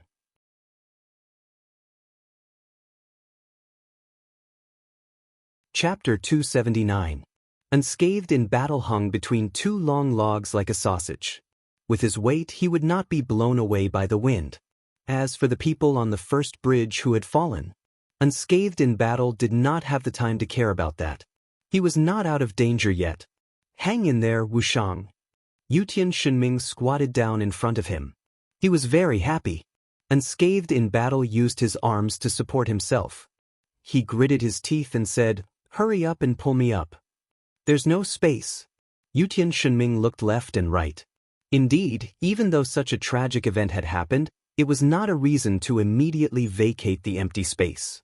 There were still many people on the mountain path. Even though it was not difficult for 1 or 2 more people to squeeze in, the problem was that no one dared to squeeze in. Things could easily go wrong if they did. Thus, Unscathed in battle continued to hang there like an exhibit. He received everyone's comments and bets. "How long do you think he can last?" 5 minutes. "I'll bet on 5 minutes." 60%. 70%. Make your bets. Make your bets. The adorable players were constantly discovering the fun of the game. However, Unscathed in battle was clearly much more manly than they had imagined. Even after 10 minutes, he was still hanging there in a carefree manner. Maintaining this situation did not rely on strength, but stamina. Stamina was a rather vague attribute in the game. It was supported by the system in various aspects. Looking at Unscathed in battle's current state, it would not be a problem for him to hang there for an hour or so. Fortunately, reality was not that cruel. After 10 minutes, Yu Tianxinming's group finally loosened up. Everyone began to rescue unscathed in battle. Those without strength like Gu Fei would not dare to come forward to help. It was highly likely that they would not be able to pull unscathed in battle up and would instead be dragged down by unscathed in battle. In the end, Amethyst June's Rain and another warrior came out and dragged unscathed in battle out. Unscathed in battle was in a lot of pain. It was embarrassing enough that he had died there, and now he was saved by the girl. How was he going to survive in the future? Seeing that unscathed in battle had broken free, the two mountain paths on both sides of the mountain once again erupted with enthusiastic applause. Then the players realized another problem. The bridge was gone. Half of the mercenary group hadn't arrived yet. What to do? Before the players could think further, Gu Fei and the others had already crossed the bridge. A few people came out from the crowd and came to the edge of the cliff. After looking around, they communicated with the people on the other side of the mountain road. They straightened the two long logs and began to pave the bridge. Traversing the 4 seas? Everyone suddenly understood. The Han family young master nodded. It was obvious that the reflection of years had already told everyone in the group chat. Traversing the 4 seas came prepared. The Han family young master said to the people around him, they couldn't continue after reaching this point last time. This time, they recruited a mercenary group and brought along the equipment to cross this cliff. Did they do it themselves? Everyone looked at the members of Traversing the Seas and took out wooden planks from their pockets to pave the long logs. Yes, it's not easy at all. The Han family young master sighed. There was no such thing as a carpenter in the game. He wondered how Traversing the Seas made these wooden planks. The new bridge was soon completed. With the previous example, the players who crossed the bridge were very careful. No one dared to show off on the bridge anymore. Everyone was quiet and careful as they crossed the bridge. Gu Fei and the others followed the crowd and continued to advance on the mountain road. Not long after, they arrived at the second bridge. One by one, they crossed the bridge. When it was unscathed in battle's turn, countless players looked at him with sincere eyes. Brother, can you be the last one to cross? Unscathed in battle nodded with tears streaming down his face. He then crouched in a corner. Gu Fei and the others waited for him after crossing the bridge. Unscathed in battle was not the last one to cross. One of the players from Traversing the Seas stayed behind and signaled for unscathed in battle to cross first. After Undying War successfully crossed the bridge, the players of Reigning the Seas followed closely behind him and dismantled the bridge piece by piece. In the end, they stuffed the 2 5-meter-long logs into their pockets. It was as if they were performing a magic trick. Everyone gasped in amazement as they watched the scene unfold before them. The group continued to move forward. By the time Broken Cliff counted, they had already crossed 4 bridges. After another pause, the group did not recover for a long time. The mercenary group leaders reported back to their clueless members. The new cliff is too far ahead. The wooden planks that Traversing prepared aren't long enough. We're thinking of a solution. After waiting for a long time, the player from Traversing the Seas, who was responsible for dismantling the bridge after crossing the cliff, suddenly walked in front of the child elite group. He looked at Gu Fei and said, "Brother Qinli, our guild leader would like to invite you to the front." Gu Fei did not understand. The Han family young master, on the other hand, had an unsurprisingly pleased smile on his face. He patted Gu Fei and said, "Let's go. I'll go with you." The guild leader said that you're the only one who can cross the cliff without the bridge. The player replied. Gu Fei nodded. Although he had followed the others to cross the bridge, there was actually no need for it. He could teleport over the cliff. In fact, he was not the only one. For example, the first cliff was no more than 3 meters. This was a result that anyone could achieve during the long jump in a sandpit. However, the problem was that this was a cliff.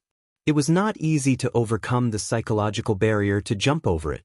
Accompanied by the Han family young master and the player from Traversing the Seas, Gu Fei walked to the front of the group like a savior.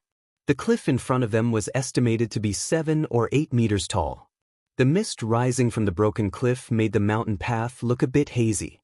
Unsworn Sword, Reflection of Time, and Wind Walking, the three core members of Traversing the Seas, were squatting at the front with worried expressions.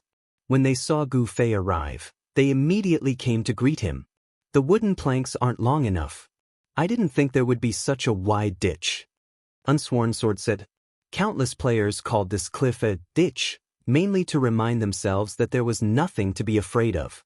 Gu Fei glanced at it and asked, Then what do you plan to do? Use a rope. Unsworn Sword said. I'll go over first, then I'll pull a rope. Everyone hang on a rope? Gu Fei asked. Unsworn Sword nodded. Gu Fei stood at the edge of the cliff and looked down. He smiled. Hang on a rope. Aren't you afraid? Unsworn Sword sighed. There are a lot of people who don't dare to cross. There's nothing we can do. But Brother Qianli, can you cross this ditch? I'm almost there. Gu Fei nodded. Then it'll be troublesome. Unsworn Sword said. Tell everyone to make way for me. Gu Fei said. Unsworn Sword didn't understand. It's too wide. I can't just teleport over. I'll have to jump a bit. Gu Fei said. Unsworn Sword was startled again. He gave a thumbs up. Brother Qianli, you're really brave. They were all Traversing the Seas players. Making way for them would only take a few words from Unsworn Sword. Gu Fei retreated a few meters and rubbed his palms together. Han Family Young Master came in front of Unsworn Sword. He also rubbed his palms together. Guild Leader Unsworn, this is the special contribution we agreed on. Unsworn Sword helplessly nodded. I'll remember it. Han Family Young Master crossed his arms and stood to the side. He shook his head at Gu Fei. Pass? I don't need you to tell me that. Gu Fei had already started running. Rushing to the edge of the cliff, he leapt up without hesitation. With just a single leap, he had already traversed half of the cliff. Following that, he chanted an incantation in midair. With a whoosh, his figure disappeared, and he was already standing firmly on the opposite mountain path. The applause was thunderous. Of course, what everyone admired wasn't Gu Fei's skill. They admired his courage to fly over the cliff. If it was anyone else, even if they could teleport, they might not have the courage to fly over the cliff and chant again. Gu Fei, on the other hand, came over and said a few words to Unsworn Sword before casually jumping and singing. Rope! Gu Fei shouted from the opposite side. Unsworn Sword took out a giant axe and tied the thick rope tightly to the axe's handle. With a swing of his arm, the giant axe flew over with the rope attached. Gu Fei didn't reach out to catch it. He waited for the axe to land. There was no place to tie the rope on the bare mountain road. Unsworn Sword's plan was to tie the rope to the axe's handle and nail the axe into the ground. Of course, just one wasn't enough. Unsworn Sword gathered his subordinates and threw 3 more giant axes over. They were all crudely made axes that only had the shape of an axe. They were already level 40 players, yet they were still able to gather such lousy weapons. It really wasn't easy. Immediately after, someone threw a hammer over. Gu Fei busied himself over here. He didn't have any strength, so it was slow to work. Unsworn Sword and the other warriors took action. In a few moments, they had already nailed 5 axes into the ground. The rope was tied around the axes 5 times. Gu Fei's movements were louder than anyone else's, but his efficiency was lower. The end of the axe's handle wasn't sharp, so it didn't have the spirit of a nail. It was fine at the beginning, but the deeper it went, the more difficult it became. Gu Fei busied himself for a long time before he finished planting the 4 axes. Finally, he began to tie the rope around the axe's handle. Everyone was also very nervous. Brother Qianli, use more strength. Tie a few more times. Unsworn Sword shouted. Tie a dead knot. Han Family Young Master reminded. Finally, after everything was done, a rope bridge was erected between the cliffs. Who's first? Everyone looked at each other and modestly said, I'll do it. As the guild leader, Unsworn Sword was the first to stand up. He clapped his hands, squatted down, grabbed the rope, and jumped down. Just like how unscathed in battle had hung on the wooden bridge, this matter didn't rely on strength, but on endurance. Therefore, it wasn't too difficult in the game. Unsworn Sword hung under the rope, his hands alternating as he swayed and twisted his way over. However, it took a lot of effort to climb back up the mountain. Gu Fei's strength was too weak. It was of limited help to him. Unsworn Sword had to eat dirt for a long time before he could climb back up. After taking 2 deep breaths, he turned around and shouted, "Let's go! It's very sturdy, no problem."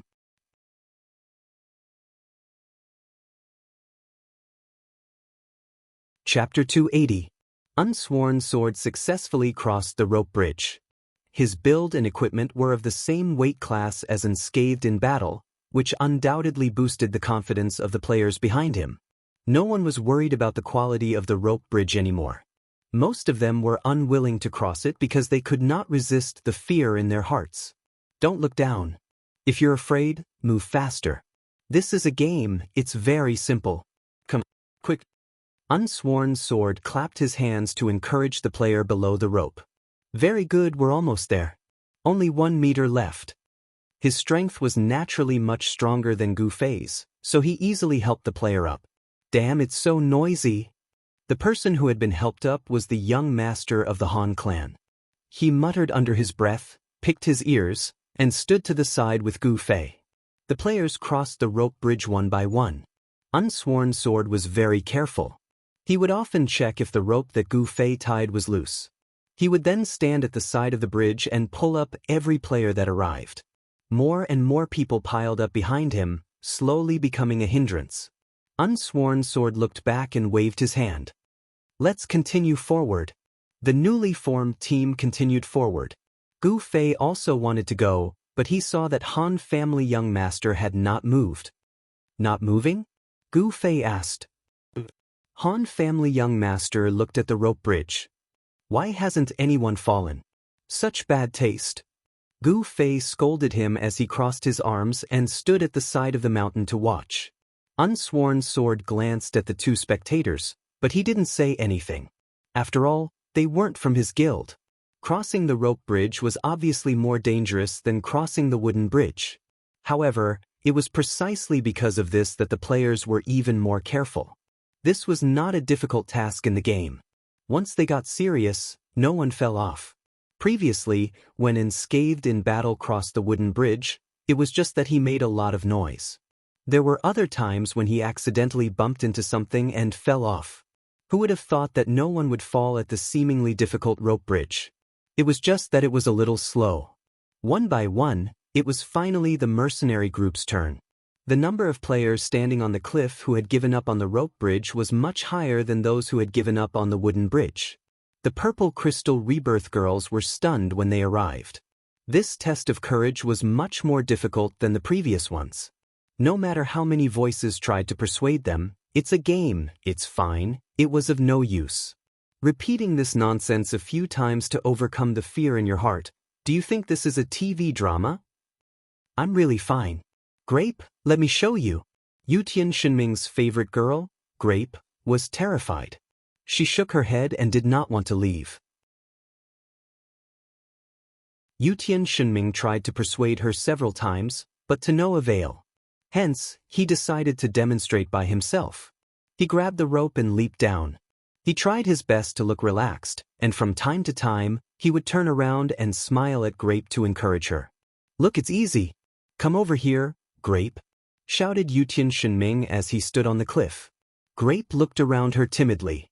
The reincarnated amethyst girls had already crossed the bridge before Yutian Shinming. Those who remained did not gain any confidence from Yutian Shinming's crossing. They looked at each other and felt that they had more in common with the people standing at the cliff. Unsworn Sword stood at the edge of the cliff and shouted, "Is there anyone else who wants to cross?" The players on the other side of the cliff looked at each other. The child elite group members were in an uproar. Unscathed in battle was still there, and they did not know what to do. Get over here, don't drag us down. As the leader of the group, the Han family young master was the first to lose his temper. He threw the unfinished bottle of wine at Unsworn Sword. The bottle shattered on the ground, and the wine spilled all over the ground. Who else wants to cross? Hurry up. Unscathed in battle looked around. Fuck, I'm talking about you. Stop pretending. Come over here. The Han family young master grabbed another bottle of wine, but when he saw that it was full, he could not bear to throw it away. He quickly opened it and drank as much as he could. Unscathed in battle hesitated. It's fine, Brother Wushang. I'm already here. Are you sure you can't cross? Unsworn Sword smiled. Unscathed in battle looked at him and agreed. Unsworn Sword was about the same as him. If he could cross, why couldn't he? Unscathed in battle was not afraid of heights. He was mainly worried about his weight. In addition, he had broken the bridge once, so he felt even more insecure. Hurry up! Hurry up! Roared the Han family young master. Don't worry, it's fine. This bridge is much sturdier than the wooden one. Unsworn Sword comforted him. He had already heard of the story of unscathed in battle hanging sausages. One was sugar coating, and the other was a cannon. Finally, unscathed in battle made up his mind. He bent down and grabbed the rope tightly. He shouted, "I'm coming," and jumped down. Everyone applauded for unscathed in battle's vigor. Among the applause, Yutian Shenming shouted, "Unscathed in battle, you're a real man. Fall down." Unfortunately, this interference did not work. Unscathed in battle was too focused on crossing the rope bridge. He was the most focused out of all the players. His arms alternated, and he advanced half a meter with each step. His movements were precise and rhythmic, and his expression was as serious as a game boss. Everyone was dumbfounded. This guy was so focused and stubborn. If he fell down, how satisfying would that be? It was unknown if everyone's psychology had an effect, but when Zhan Wushang was 2/3 of the way across the bridge, everyone heard a crisp bang. The rope bridge suddenly snapped. He fell down. The crowd burst into tears of joy. "Fuck you!" Unscathed in battle's voice was mixed with the wind, coming from the mountains. Then, everyone heard a loud bang. The mountain path seemed to tremble because of this sound. Countless players who had already walked far away sent messages asking, "What's going on?" A weak shout came from the bottom of the mountain. "Hurry and pull me up." "Fuck, he hasn't fallen down yet. He's still holding on." Yutian Shenming was shocked. He crawled to the edge of the cliff and stretched his neck to take a look. Unscathed in battle's 2 hands were tightly holding onto the rope, and he was stuck to the mountain wall. "Stop holding on, go down," shouted Yutian Shenming. "Just you wait, Yutian. I'll throw you down as soon as I get up," said Unscathed in battle angrily. "Too arrogant." Yutian Shenming pulled out an arrow and acted like he was going to break the rope. "Hurry and call me Grandpa Yutian." All right, stop messing around." Gu Fei came over and pushed Yutian Shenming to the side. He called out to the others, "Hurry and pull this guy up." "Hold on tight, Unscathed," shouted Brother Yu, stretching his neck. With everyone's strength, Unscathed in battle was finally pulled up. He lay on the ground, panting heavily. There were wounds on his face, and his armor was also twisted from the collision. Han family young master used a healing spell to heal him. "How are you?" "Yes." Unscathed in battle was out of breath. It was not because he was tired, but because he was too nervous. The kind of exhaustion that came from just escaping from a dangerous situation was not necessarily physical. "All right, you've done the most for this part. I'll give you a few more points," said Han family young master, gesturing to Sword Demon. "Okay." Sword Demon also agreed. He took out a small notebook and wrote, "Mental compensation, 20 points." After a long time, Unscathed in battle finally got up from the ground. Yutian Shenming had the foresight to stay far away, but Unscathed in battle seemed to have seen through the mortal world and did not care about it at all. After he got up, he only asked, "Are we still going to cross the bridge later?" "I don't think so." Unsworn Sword smiled. "The brother in front said that we haven't seen it again." "Oh," replied Unscathed in battle. He waved his hand and said, "Let's go." As they continued forward, they did not encounter any more cliffs. The guild and mercenary groups quickly completed the statistics. There were many players who didn't cross the bridge because they didn't have the guts to cross and left the team. Especially since female players made up the majority of the group, This made many players feel extremely miserable.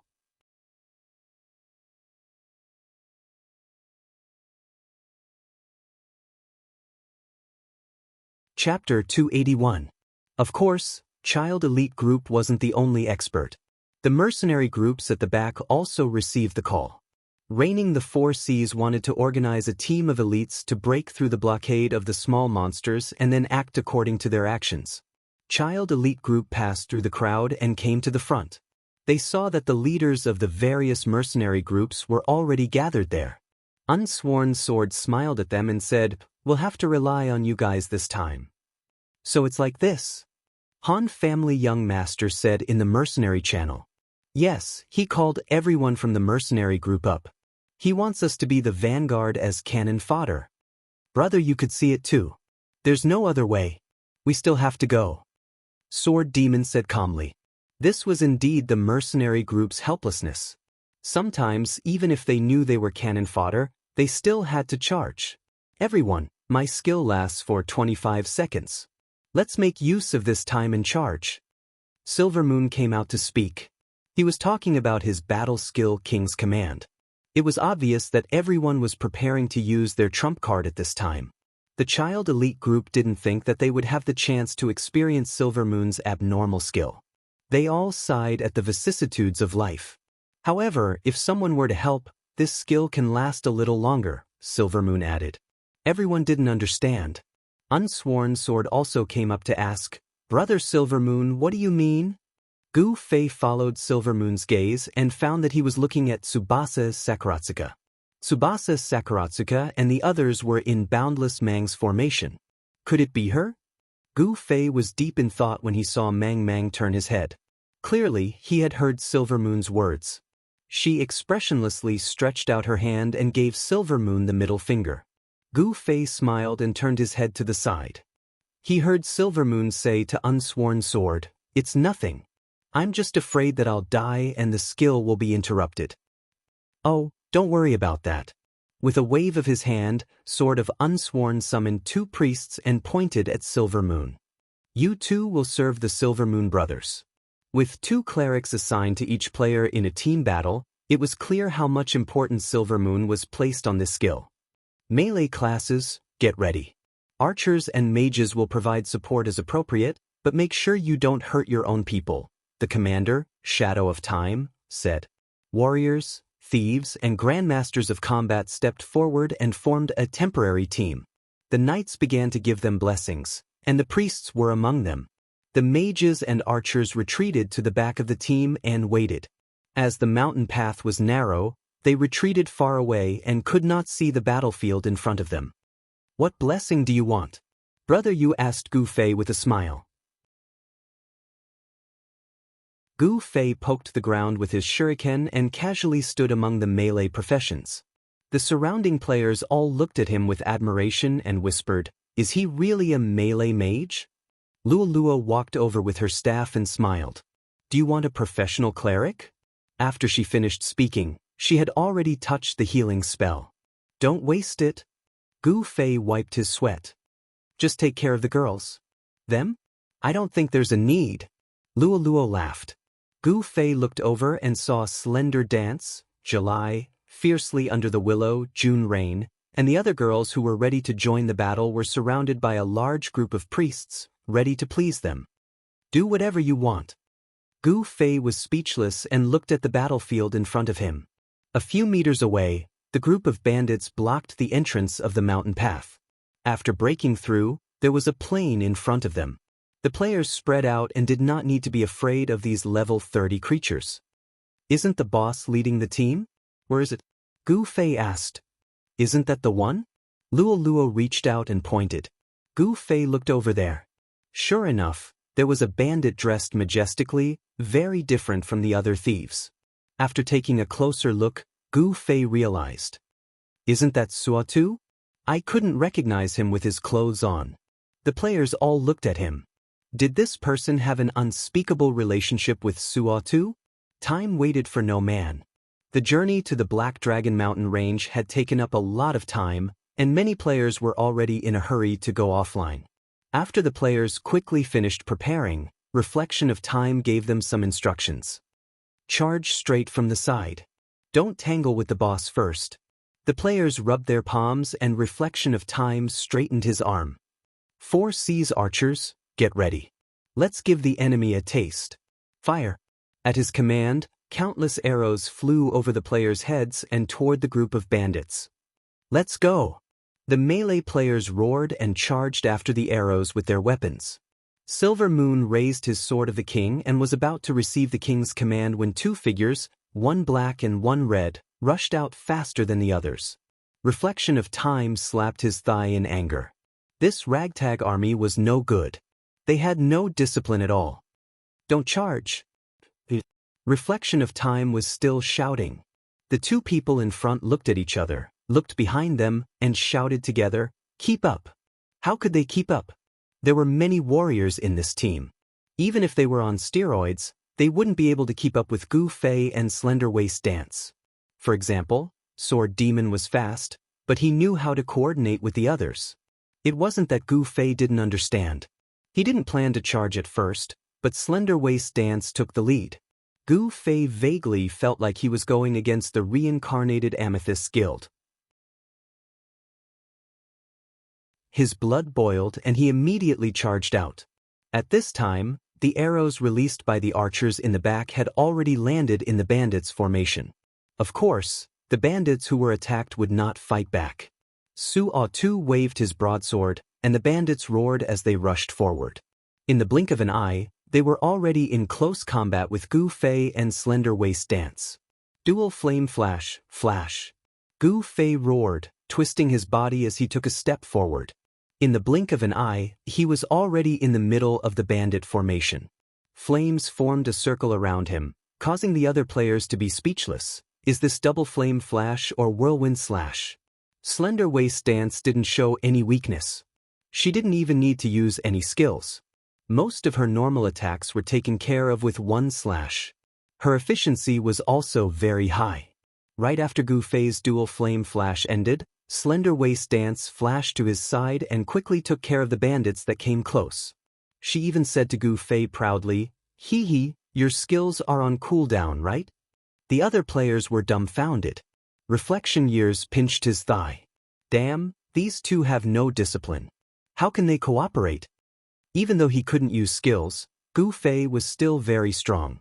His sword flashed, and the bandits around him were stabbed until they bled.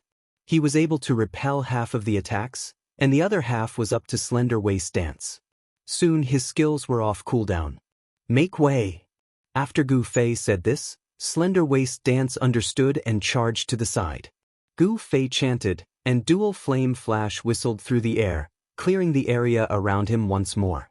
Reflection Years pinched his thigh again and shouted at the 2, "Charge out, charge out." The other players had already started fighting with the bandits. Influenced by Gu Fei and Slender Waist Dance, their blood boiled as they slaughtered everything in their path. The level 30 monsters seemed very weak in front of these experts. Great Thief Su Tu waved his sword, and the bandits began to retreat as they fought. The players were proud. That was easy. Was there a need to break through? They were directly annihilated here. Just as they were about to push the bandits back, Su Tu suddenly raised his sword again. The bandits, who had been on the verge of defeat, suddenly became spirited again. They roared again and fought the players with their weapons. The players were suddenly attacked from multiple directions. They calmed down and looked at the situation. They shouted, "Fuck! It's a pocket formation." Reflection Years pinched his thigh again. The bandits couldn't withstand the players' charge and retreated.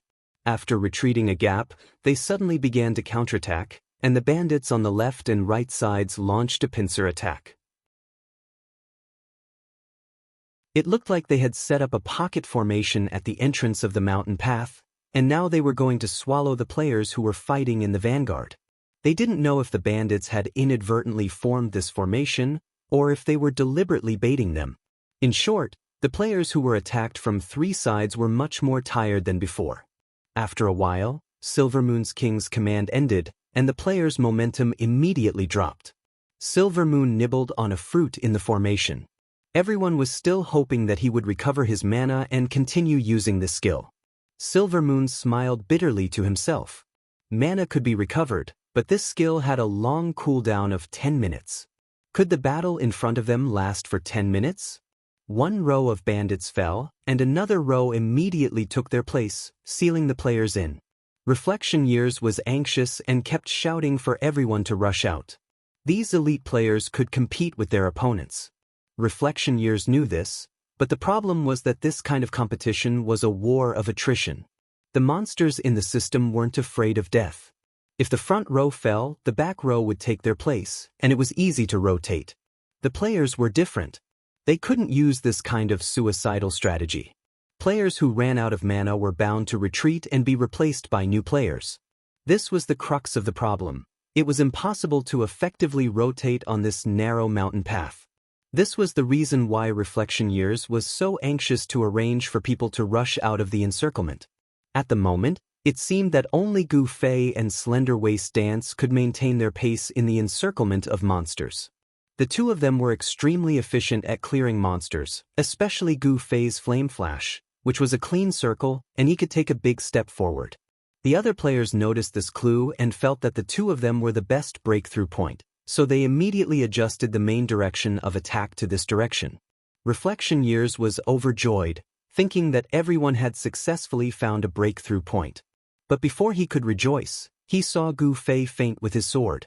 He was no longer at the front, and he returned to the players with an apple in his mouth. Reflection Years was furious. Why are you messing around at such a crucial time? There's no other way, I can't use my mana. As an archer, Yu Tian Shenming was not in the charge formation. He was standing near Reflection Years with his bow. Reflection Years wanted to cry but had no tears. At such a crucial time, he had to retreat to eat fruit to replenish his mana. This wasted time was enough to affect the battle.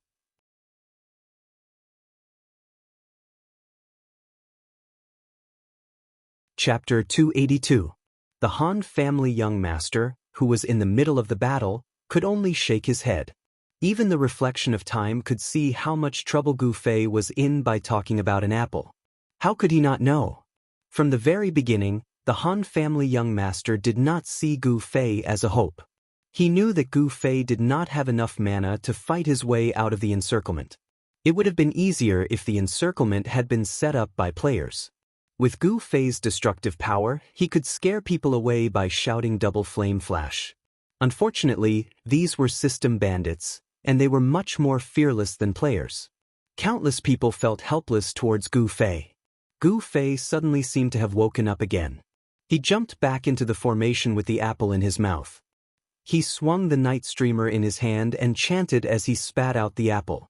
The flames of double flame flash formed a circle. The players were stunned. When they came back to their senses, they all looked at the half apple that Gu Fei had thrown on the ground. What kind of apple was that? Did he recover his mana in just a short while? Many people tried to resist the urge to pick up the half apple to see what it was. Gu Fei's performance was far from over. He returned to the formation, and Slim Waist Dance immediately came over to work with him. She asked curiously, "You recovered mana so quickly?" "Yes, that's strange." Gu Fei was puzzled as well. While he was talking, his mana was still recovering. With his shallow knowledge of the game, he couldn't explain it at all. All he could do was use his mana as much as he could. Raising the night streamer, Gu Fei pointed to the side and chanted, "Wall of electricity, descend." In an instant, the air became thin and electric currents crisscrossed. The flanks crackled for a long time, and the players were all shocked, but in the end, nothing happened. Gu Fei was at a loss. The array should have interweaved into a wall of electricity, so why was there nothing in the end? When the Han family young master saw how arrogant Gu Fei was, he also felt that something was amiss. Moreover, he had seen the tacit cooperation between Gu Fei and Slim Waist Dance many times, so he quickly sent him a message. "Use an area of effect spell to make a path." Immediately, Gu Fei replied. The wall of electric current consumed a lot of energy. At this moment, he did not have enough magic power. However, the recovery did not stop. Not long after, it had already risen again. Gu Fei did not think about it for a moment. He swung his sword and released a flaming 3,000 layers flame. The slow casting of the spell didn't improve at all, and after a while, flames rose from the ground. With a crash, a group of bandits collapsed. The Han family young master was exasperated. "Why are you using this? Use the heavenly fire wheel." "Huh?" Gu Fei was startled. Looking at the situation in front of him, he immediately smacked his head. The flaming 3,000 layers flame had a continuous burning effect for 5 seconds. He was famous for instantly killing mages. No players dared to step on the ground that was ignited by the flaming 3,000 layers flame. However, the bandits were fearless. They stepped on the sea of fire and rushed up, filling up the empty space in an instant. Gu Fei learned from his mistake. After replenishing his magic power, he raised his sword and released the heavenly fire wheel. The ground was cleared again. This time, the players did not let go of the opportunity. They took the opportunity to cut in and finally tore a hole in the bandits' encirclement. "Do you still have magic power? Continue." The Han family young master shouted at Gu Fei. "Endless." Gu Fei was proud. The heavenly fire wheel was still on cooldown. Gu Fei extended his hand and teleported into the group of bandits. He swung his sword, turned around, and used the dual flame sword to clear a small circle. Slender Waist Dance immediately rushed into the circle and maintained it with him. The other players also instinctively chased after their footsteps. "Okay, they're coming again."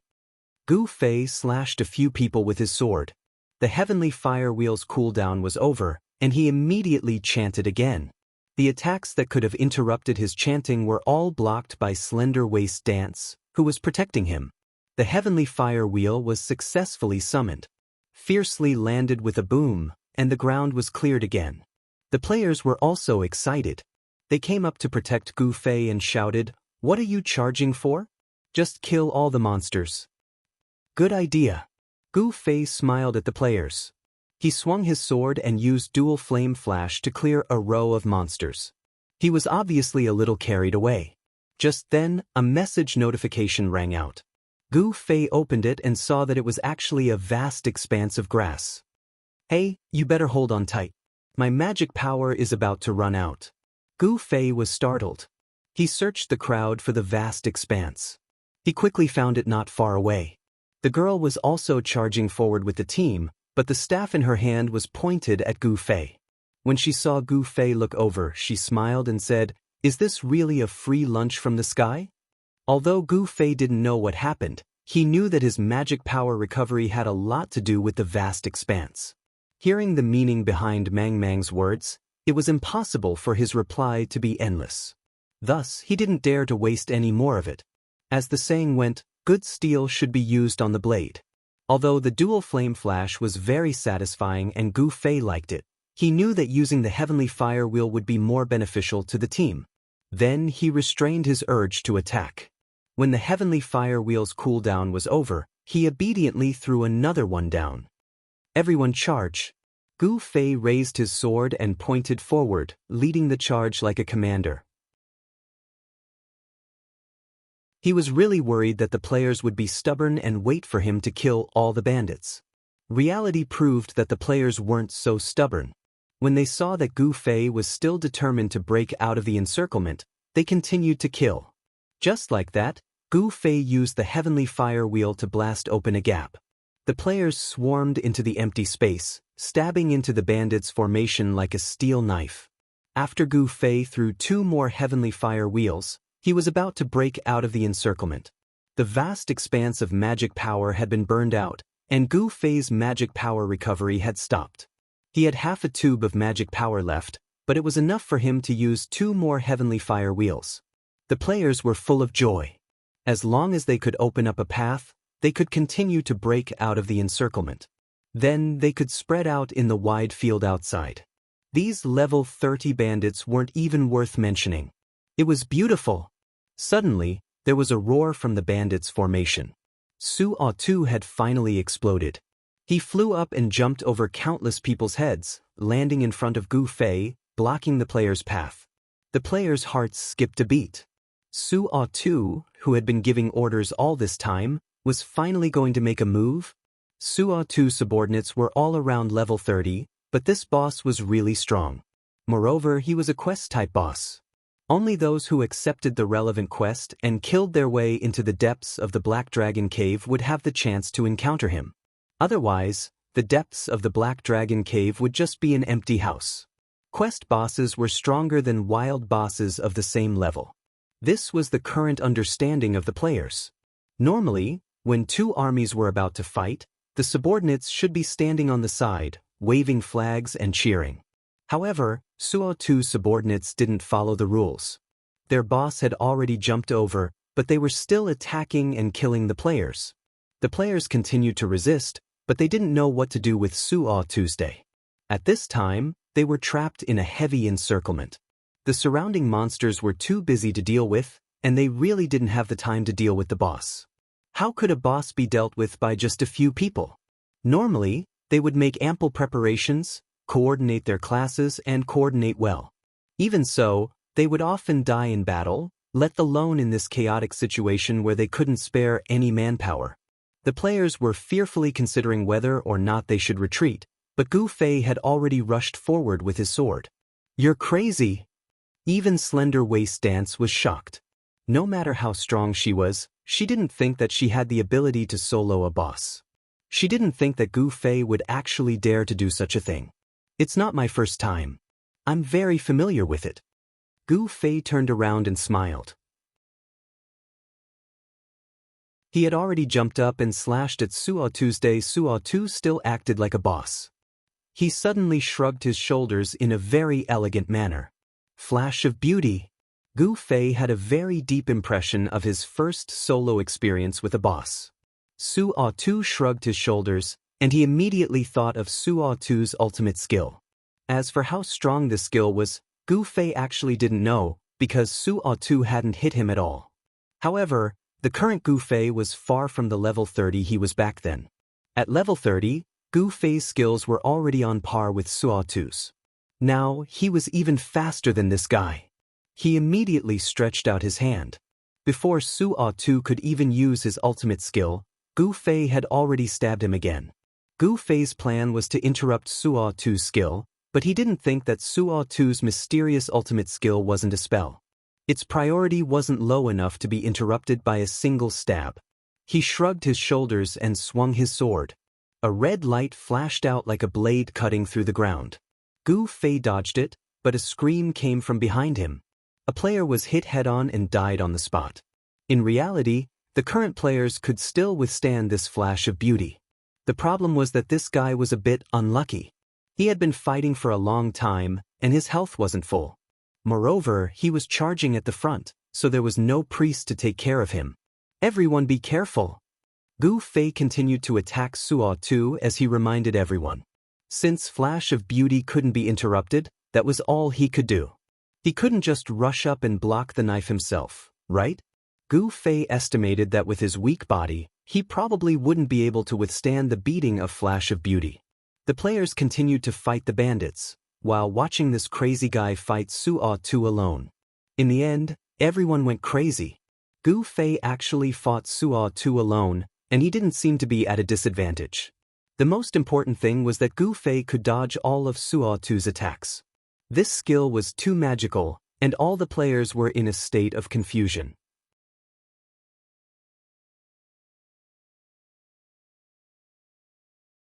Chapter 283. Seeing that they were about to break out of the encirclement, Su-Au-Tu's attack interrupted the players' momentum. Although Gu Fei had single-handedly dealt with Su-Au-Tu and caused confusion among the players, it was clear that he didn't have the ability to deal with Su-Au-Tu easily. Su-Au-Tu was wearing clothes today. The players' formation was in a strip shape, deeply inserted into the bandits' formation. If they went deeper, Su-Au-Tu blocked their way. If they retreated, they didn't want to go so deep. Fortunately, there were quite a number of players, and the players who joined the fray created a lot of space for the players behind them. Some of the mages had also arrived at the front, looking for an opportunity to cast their spells. Both sides were in a mess, and the mages were afraid that they would blow up their own people. "Let me try." Drifting, known as the #1 mage in the parallel world, finally came out. He held his staff and was full of confidence. If he wanted to cast spells on the enemies in seconds like Gu Fei, he had to rush to the front of the battlefield. In that kind of chaotic situation, even if his own people accidentally bumped into the mage, his casting would be interrupted, not to mention the bandits. Gu Fei dared to cast the Heavenly Fire Wheel because he had Slender Waist Dance, the #1 mage in the parallel world, as his guard. Moreover, he wasn't at a disadvantage in a one-on-one fight with the boss. "Just find some people to protect me while I cast spells," Drifting said with a smile. While Reflection Years was wondering what kind of formation could be as good as Slender Waist Dance's guard, Silver Moon waved her hand and said, "You three go." The three heavily armed warriors beside him carried their shields and came to Drifting. Drifting was surprised and said, "Heavy armored warriors? Can they resist?" "Don't worry," Silver Moon said to Drifting, "their defense is very high." Then, Drifting was protected by the three heavy armored warriors and went into the enemy's formation. Drifting heard the sound of their shields being attacked, but they didn't move. Drifting was in the middle of the formation and wasn't disturbed at all. Heavenly Fire Wheel, Descent. Drifting finally released a spell. Between the #1 mage in the parallel world and Gu Fei, no one knew whose spell was more powerful. This was because when the drifting heaven descending flame wheels landed on the ground, they were all instantly killed without any suspense. Drifting was a standard canon mage. He put all his points into intelligence and strived to achieve the highest magic damage. His equipment either increased intelligence or increased spell damage. The staff he wielded was also an extraordinary item. After accumulating countless equipment points, he now had the strength to instantly kill a level 30 bandit. His style of advancing step by step was bound to be a kind of eternal strength. As for Gu Fei, he only relied on 2 pieces of equipment and walked the path of the vanguard. Right now, he seemed very strong, but sooner or later he would fall behind. Just like that, under the protection of the 3 heavily armored warriors, Drifting cast spells without worry and led another group of players to carve out a path. While the others were shocked by Drifting's Gao Fazhang, Drifting was surprised by the 3 fellows beside him. Not only did the 3 of them possess terrifying defensive power, but they were also quite professional in terms of bodyguard work. The 3 of them completely followed Drifting's pace and didn't collide with him at all. They also didn't let any attacks from the outside touch Drifting. There wasn't a second Suatu that jumped out to intercept them. This party's slaughter went smoothly, and they finally completed the task that Reflection of Years had asked them to break out of the encirclement. A path opened up in the crowd, and a large number of players who were stuck on the mountain path, unable to display their skills, began to rush out through this path. After leaving the mountain road, the players felt that the world was so vast. They broke out of the encirclement and zigzagged around the bandits. The sounds of killing shook the heavens. The players had been anxious on the mountain road but couldn't help. They had been hungry for a long time, and now, they bravely took the lead, displaying a bravery that was comparable to that of the NPCs. In front of the level 40 players, the level 30 bandit was just a plaything. After losing the advantage of numbers, there was no need to describe what happened to them. Time's reflection kept reminding him, "Be careful, be careful." He was worried that the players would be too hot-blooded. After all, this was a battle. If they weren't careful, they would inevitably die. The bandits were destroyed at an extremely high speed. On the other side, the duel between Gu Fei and Suri showed no signs of ending. Suotu's defense was vastly different now that he was wearing clothes. The Dark Stream Sword's physical attacks could only scrape a layer of skin. After using dual Flame Flash twice, Gu Fei had already put away his sword and switched to Flame's baptism. Flames continued to fly, and from time to time, the ring of thunder suppression on his finger would be used. The most visually beautiful lightning flashed on the blade, and there was even a crackling sound effect. No one knew how much damage the blade did, but Su was twitching like he was doing a breakdance. The players were dumbfounded, trying to figure out what kind of godly item Gu Fei's blade was. The Baptism of Fire was a level 30 outdated weapon. The players immediately saw it with their identification skill. At the same time, They carefully studied the OP magician's equipment. Apart from the clothes with question marks, everything else was really ordinary. In the eyes of the average player, this was more entertainment than practical, especially for the players who valued stability. This was especially true for players who valued stability. They hated the word probability the moment they heard it. Awesome. Too awesome. There was nothing special about the equipment. Everyone could only admire Gu Fei's skills. His skills were actually quite simple. He just dodged all of the opponent's attacks. This was the reason why Gu Fei was able to contend with Su. The players didn't know what to say. They could only stare with their eyes wide open. Do you need any help? Some people still raised their doubts. This reminded the players what Gu Fei was fighting. It was a boss. If he didn't take the initiative to snatch a boss when he saw one, could he be considered a qualified MMORPG player? Shouts erupted from the group of players once again. Hurry up and help. Everyone shouted out such a righteous reason as they pounced forward to snatch the boss. Bosses represented a beautiful amount of experience, a full purse, and the possibility of gold and purple-colored equipment. In the face of profit, team, discipline, and character were abandoned by countless players. They rushed toward Suatu as if they had seen their own father. Gu Fei was puzzled as to why none of the players came up to help. Now that he saw everyone rush forward like a volcano, he felt very comforted. The countless attacks made Suatu flustered. He didn't deal with Gu Fei's attacks as carefully as before. After Gu Fei slashed at Su twice, he felt bored. He waved his sleeves, wiped his sweat, and retreated from the battle.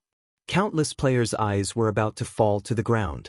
Many people couldn't rush into the boss's safe circle and felt bitter because they couldn't take a hit from the boss. However, Gu Fei casually retreated from the front lines. If you didn't have the strength to fight the boss, you wouldn't have the ability to take advantage of the situation. However, Gu Fei had the strength to solo the boss. He suddenly gave up. Countless people felt that this guy was different from the rest.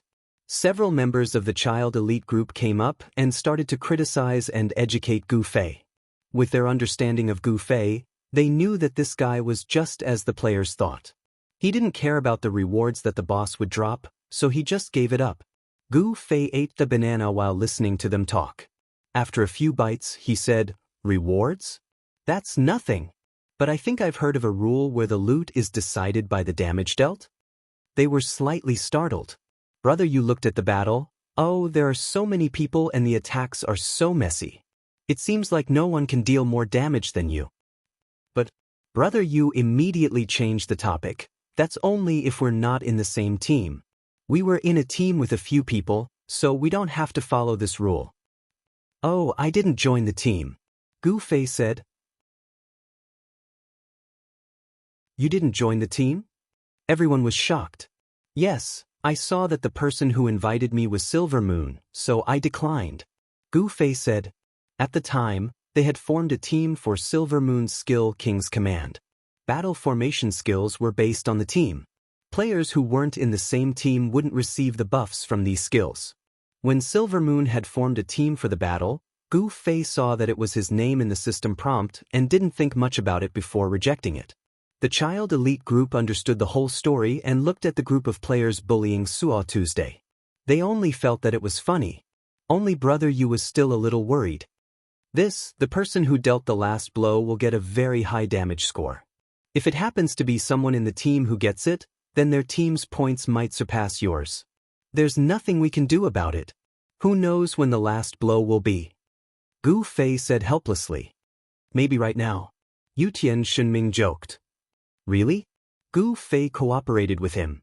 He pulled out the Night Streak sword and swung it towards the sky, chanting, "Lightning, descend."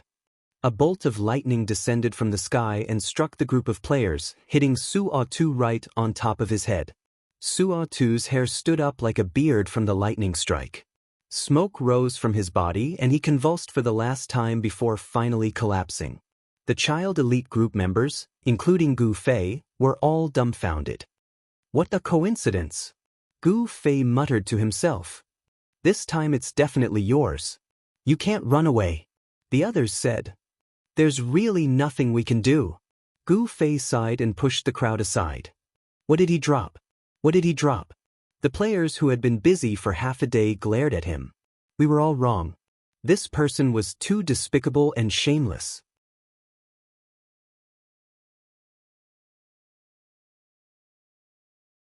Chapter 284. Gu Fei rushed up to pick up the loot, but the players were angry and deliberately ignored him. Gu Fei shouted, excuse me, excuse me. Everyone only gave him a back view and pretended to look into the circle. Suo 2's subordinates might be a group of level 30 lackeys, but Suo 2 himself wasn't a level 30 boss. Otherwise, how could the thief Suo 2 quest be so difficult when the players were all level 30? Thus, the equipment that Suo 2 dropped definitely wouldn't be outdated. Moreover, a bag of money and 2 pieces of equipment had fallen from Suo 2's bag onto the ground. The players saw it, but because of the system protection, they couldn't pick it up. This was the most painful thing in the game, and the farthest distance between players. Guys, try to persuade him. Gu Fei said helplessly to Unsworn Sword and Reflected Time. Both of them could be considered as the head stewards. The two had a serious expression on their faces, but they were gloating in their hearts. But since Gu Fei had said it, they couldn't just ignore it. Reflected Time said awkwardly, this kind of thing, it's really hard to persuade him. You see, Reflected Time was trying to stall for time. The system protection had a time limit. If it was picked up after the time limit, how could he get it back? This was the most unrealistic dream in the game. But Gu Fei was a straightforward person. When he heard Reflected Time's hesitation, he shook his head and sighed. Then there's nothing we can do. The two were feeling pleased with themselves when Reflected Time suddenly had a thought. This guy isn't going to start a massacre, is he? At present, although everyone seemed to be comrades, the enmity between them was only temporarily suppressed. He himself was gnashing his teeth against Gu Fei. In his mind, Gu Fei was a despicable and violent person who killed people without blinking an eye. At this time, it was not surprising that he killed everyone. Reflected Time was about to speak when he saw Gu Fei suddenly jump up and point at the crowd. Teleport move. Gu Fei disappeared. In the middle of the crowd, a group of players squeezed to and fro. When they heard that the main character was blocked by the crowd, everyone was very excited. They looked at Suo 2's corpse and drooled. Drooling over corpses was something that often happened in the game. Just as Suo 2 was counting the time with his fingers and getting ready to fight with the other people around him, his vision suddenly blurred, and a person directly stepped on Suo 2's day. The crowd turned pale with fright. Gu Fei smiled at everyone as if there was no one else present. Let's see what we have. Gu Fei smiled as he picked up the pouch and the 2 pieces of equipment from the ground under everyone's pained gazes. Then he started searching Suo 2's corpse.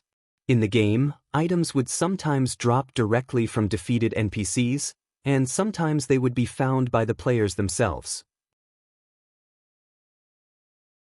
Occasionally, a boss would be killed, and their fates would be very tragic. The players wanted to cut them up to find the items, but the system didn't allow for such a bloody scene. The players could only carefully search the boss from the front, side, and back. Just like this, every time they killed a boss, it would be like they were taking turns on the boss. Gu Fei didn't go that far. He looked through Suo 2's pockets to see if there was anything, then got up. He did not intend to search carefully under the watchful eyes of so many people.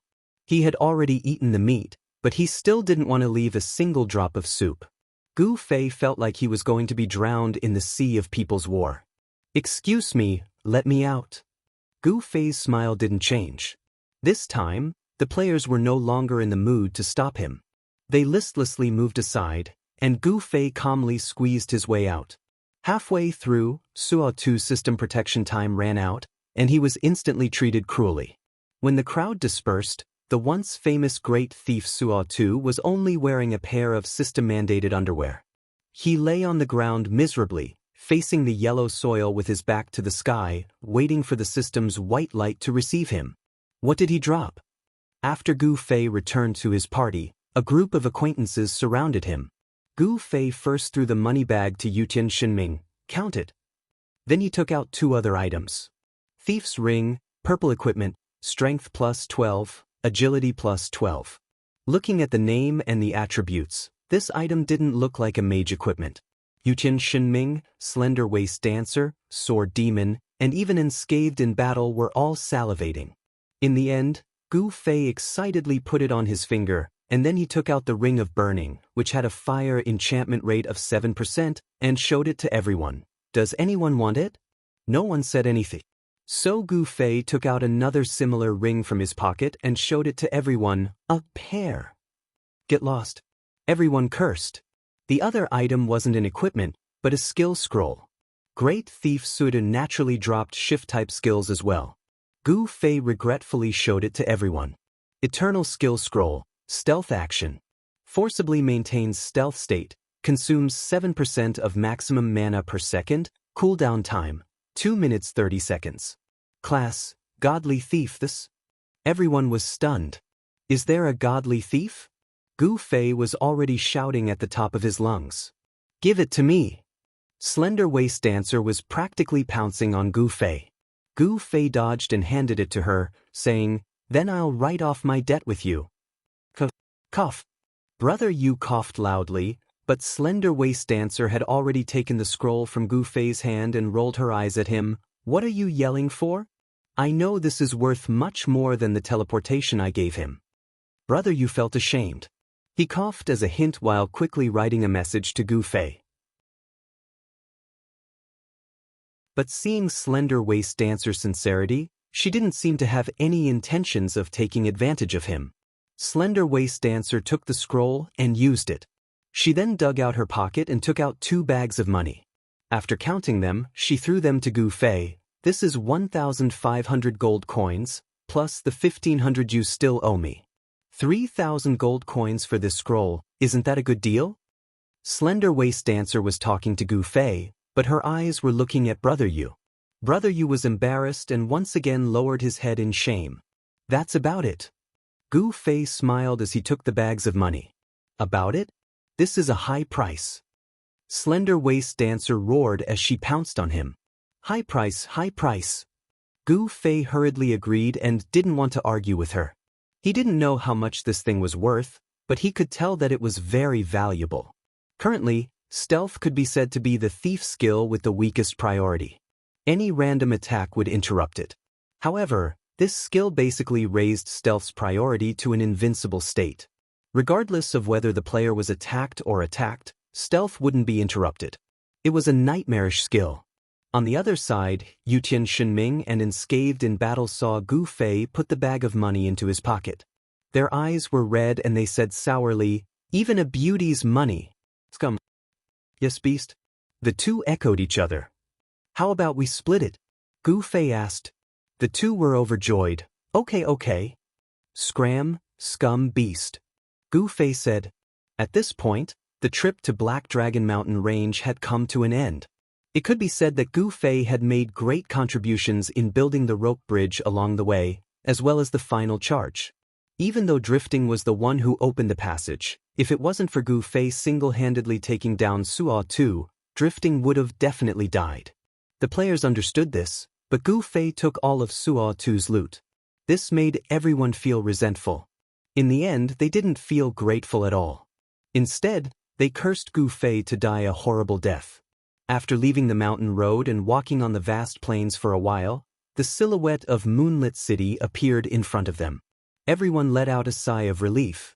They had finally passed the first stage of this quest. As for what benefits they received in the process, everyone felt resentful towards Gu Fei. Moonlit City. Gu Fei was filled with emotion. June Rain was even more emotional than Gu Fei. To be honest, June Rain had spent more time in Moonlit City than in Cloud City. She was familiar with this place. Seeing that there were players in front of them, June Rain took out a piece of cloth from her pocket and quickly covered her face. Little Rain, what are you doing? A girl asked curiously. Everyone here is like this. June Rain said with certainty. The others were confused and asked her the reason. June Rain couldn't answer and only said that everyone here was like this. Gu Fei remembered that the last time he was here, there were masked robbers, but everyone is like this was far from it. Everyone continued to walk forward in confusion. In the blink of an eye, they had stepped into the leveling area. Looking up, it was just as June Rain said. Everyone's face was covered with a piece of cloth. What's going on? Everyone thought it was funny. When the masked men saw the sudden appearance of such a large group, they all stopped what they were doing. Some of them had already slowly retreated and were whispering nervously together. What's going on? Why are there so many people? Damn, does that trash have such a strong background? Damn, we're in trouble. What a big scene. Is that kid from the 10 Guild Alliance? I don't see any badge on him. Damn, he can't be one of those bastards who pretends to be weak, right? This time we're screwed. But these people don't seem to have the badge of the 10 Guild Alliance. Damn, other than the 10 Guild Alliance, who else can make such a big scene? Let's get out of here. In just a moment, most of the people in the leveling area had left. What appeared in front of everyone was a desolate place. It was a stark contrast to the fierce competition in every leveling area in Cloud City. Everyone was at a loss. In the end, it was the 3 leaders of reigning the 4 seas who came out and said, "Everyone, it's getting late. Let's hurry up and enter the city. Everyone in the mercenary group, please take note in Moonlit City. We'll take some time tomorrow to review the rewards for the journey." Boss unsworn. Suddenly, a mercenary group member came out and said, "Speaking of which, your quest seems to be to escort something, right? Why do I suddenly realize that we don't seem to be escorting anything along the way?"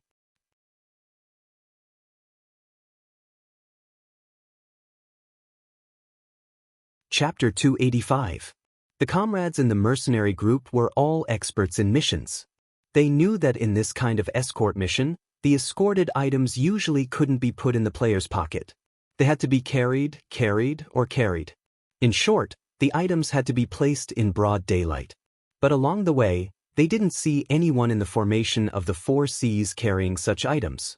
But it was an indisputable fact that they had a mission. The bandits' charge at the mountain pass, the cut-off Black Dragon Mountain's mountain path, and Suotu's interception at the end, these weren't the usual scenes. It was obviously because of the mission. At this time, they had already reached the first stop.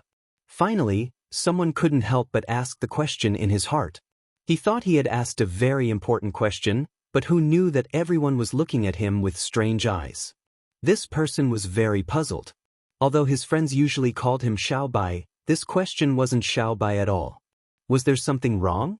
Just as he was puzzled, Unsworn Sword smiled and said to him, "Brother, did your leader not come to meet with us today for a meeting? Or did he forget to tell you?" Leader? This person was slightly startled. He felt that this title was unfamiliar to him. After a long time, he reacted and looked at Tsubasa Sakuratsuka, who was stuck like mud in the boundless wilderness. Tsubasa Sakuratsuka was very busy and had no time to pay attention to him. So no one paid attention to him anymore, and the team continued to march in the direction of Moonlit Night City. After this journey, the players of Cloud City who came to Moonlit Night City for the first time had a very intuitive understanding of the customs here. Along the way, they encountered a total of 5 group fights and 17 solo fights. Apart from that, some of the fights happened in places that were relatively far away, and the players couldn't see clearly. Such a fierce folk custom left the players of Cloud City speechless. As for why they had to cover their faces, they now had a preliminary understanding of it. Because of the 22 fights they saw along the way, 7 of them didn't resolve the problem properly because they covered their faces. They could only hear people shouting, "I'll recognize you even if you turn into ashes," and then a fight broke out. The funny thing was that in 2 of the fights, their masks accidentally fell off. As a result, both sides were stunned and cursed, "Who the fuck are you?" But in the end, they didn't laugh it off because it was a misunderstanding. Both sides tied up their masks and continued fighting. Old grudges had yet to be resolved, but new grievances had arisen. Persevering to the end, PK tirelessly. The members of the Cloud City organization were all veteran players. At this time, all of them were full of curiosity as they watched the scene unfold before them. However, this 1,000-man team was a spectacular sight. Wherever they passed, Moonlit City's players would immediately retreat and watch from afar. Naturally, everyone was discussing it in private.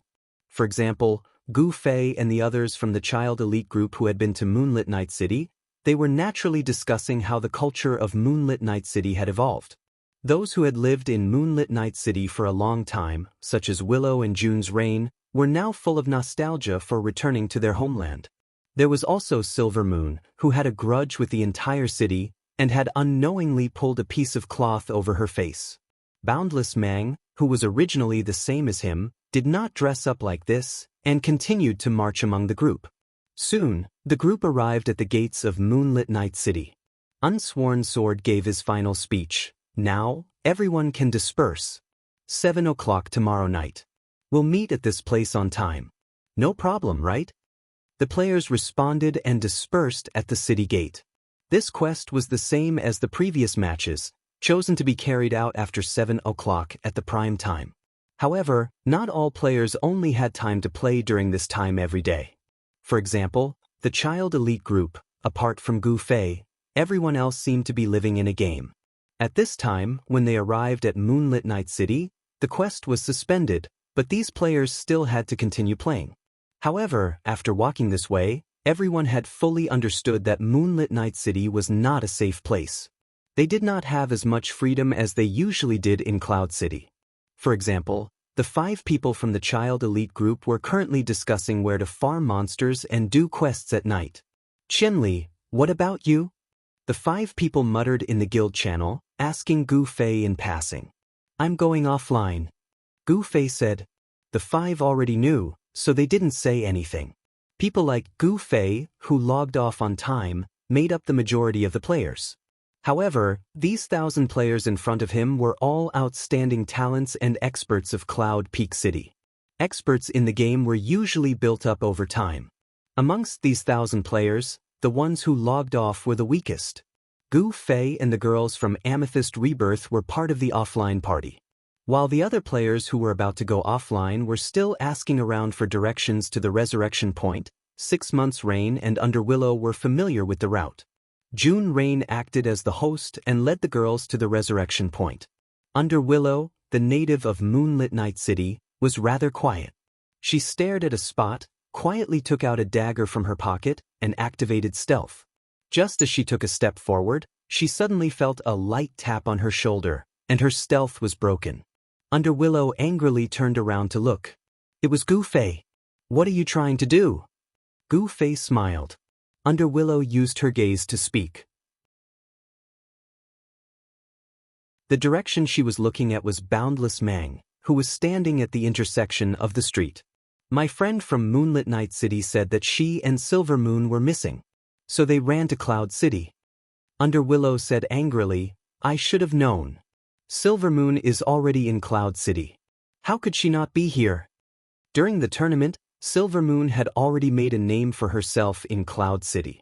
However, Underwillow only had a grudge with Boundless Mang, so she didn't vent her anger on Silver Moon.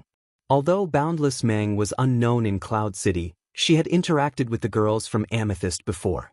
How could Underwillow not have heard of her? Gu Fei was curious.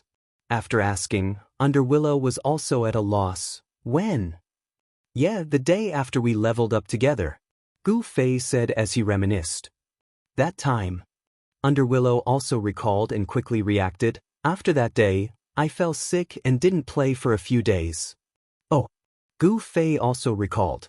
That day, Underwillow was indeed in a bad state and looked like she was going to collapse at any time. So you don't know anything? Gu Fei then briefly explained how Boundless Mang and Silver Moon came to Cloud City. Underwillow indeed did not know. The story of Silver Moon and Boundless Mang was also talked about by the girls for 2 to 3 days. However, it happened that Underwillow was not online. By the time she came back, this topic was already old and no one was talking about it anymore. Thus, Lu Xia was kept in the dark until the Silver Moon mercenary group became famous during the competition. Only then did he know that Silver Moon had also come to Cloud City. As for seeing Boundless Mang, that was today. Along the way, Underwillow was thinking about how to deal with Boundless Mang. But at this moment, after listening to Gu Fei's narration, she began to hesitate. Silver Moon was undoubtedly extremely hateful, especially since Gu Fei could reveal a lot of information that other girls didn't know. Underwillow had some sympathy for Boundless Mang. However, after all, she had had direct contact with Boundless Mang, directly scolding and directly exchanging fire. It wasn't that easy to dismiss her. Underwillow held her dagger and hesitated for a moment. Actually, it's not that easy for you to deal with her now. Do you see the guy beside her? Gu Fei said. I see him. Underwillow's tone was filled with contempt. Along the way, Tsubasa Sakuratsuka jumped up and down beside Boundless Mang. How could Underwillow not know about Boundless Mang? From her point of view, she naturally tended to analyze Boundless Mang in some unbearable direction. That guy is also an expert. Don't look at how wretched he is. Gu Fei said, that group of people is quite strong. Yeah, they're all wretched. Birds of a feather flock together. In Underwillow's mind, Boundless Mang was undoubtedly repulsive. She wouldn't be surprised if any derogatory words were used on her. But just as she finished her comment, one of the wretched people happened to look in her direction. He immediately waved his hand and shouted, Brother Zue. Underwillow looked at Gu Fei in surprise. Gu Fei was also very embarrassed. Birds of a feather flock together, did he have to be one of them? Just as he didn't know what to say, Tsubasa Sakuratsuka also saw him and immediately led the crowd to welcome him. Under Fireball's gaze, the group of boys winked at him. In their hearts, they admired Gu Fei to the extreme. He could casually have a girl by his side. How did he do it? What's Brother Zue's plan for tonight? Fireball asked. Oh, I'm going offline soon. Gu Fei replied. You're going offline now? Everyone was stunned. Does keeping the same schedule as the beauties help increase intimacy? This group of wretched people had already started to analyze Gu Fei's techniques for picking up girls. Gu Fei didn't know that this group of people was discussing him like this. He only felt that this group of people couldn't sense the tension in front of them. Underwillow held the dagger in her hand and glared at Boundless Mang. Boundless Mang didn't speak either. It just looked back calmly. Two girls stared at each other. Countless sparks flew when their gazes collided. A group of guys were discussing some techniques for picking up girls. What a strange scene. Well, everyone, continue playing. We're going offline first. Gu Fei dragged Underwillow and intended to leave. Underwillow sighed and didn't object. When Gu Fei suddenly pulled her out of stealth and told her about Boundless Mang and Silver Moon, she naturally understood the meaning behind Gu Fei's words. Regardless of whether she accepted it or not, it wasn't good for her to reject Gu Fei's feelings and make a move on Boundless Mang in front of him. I'll find another opportunity. Underwillow thought so and left with Gu Fei.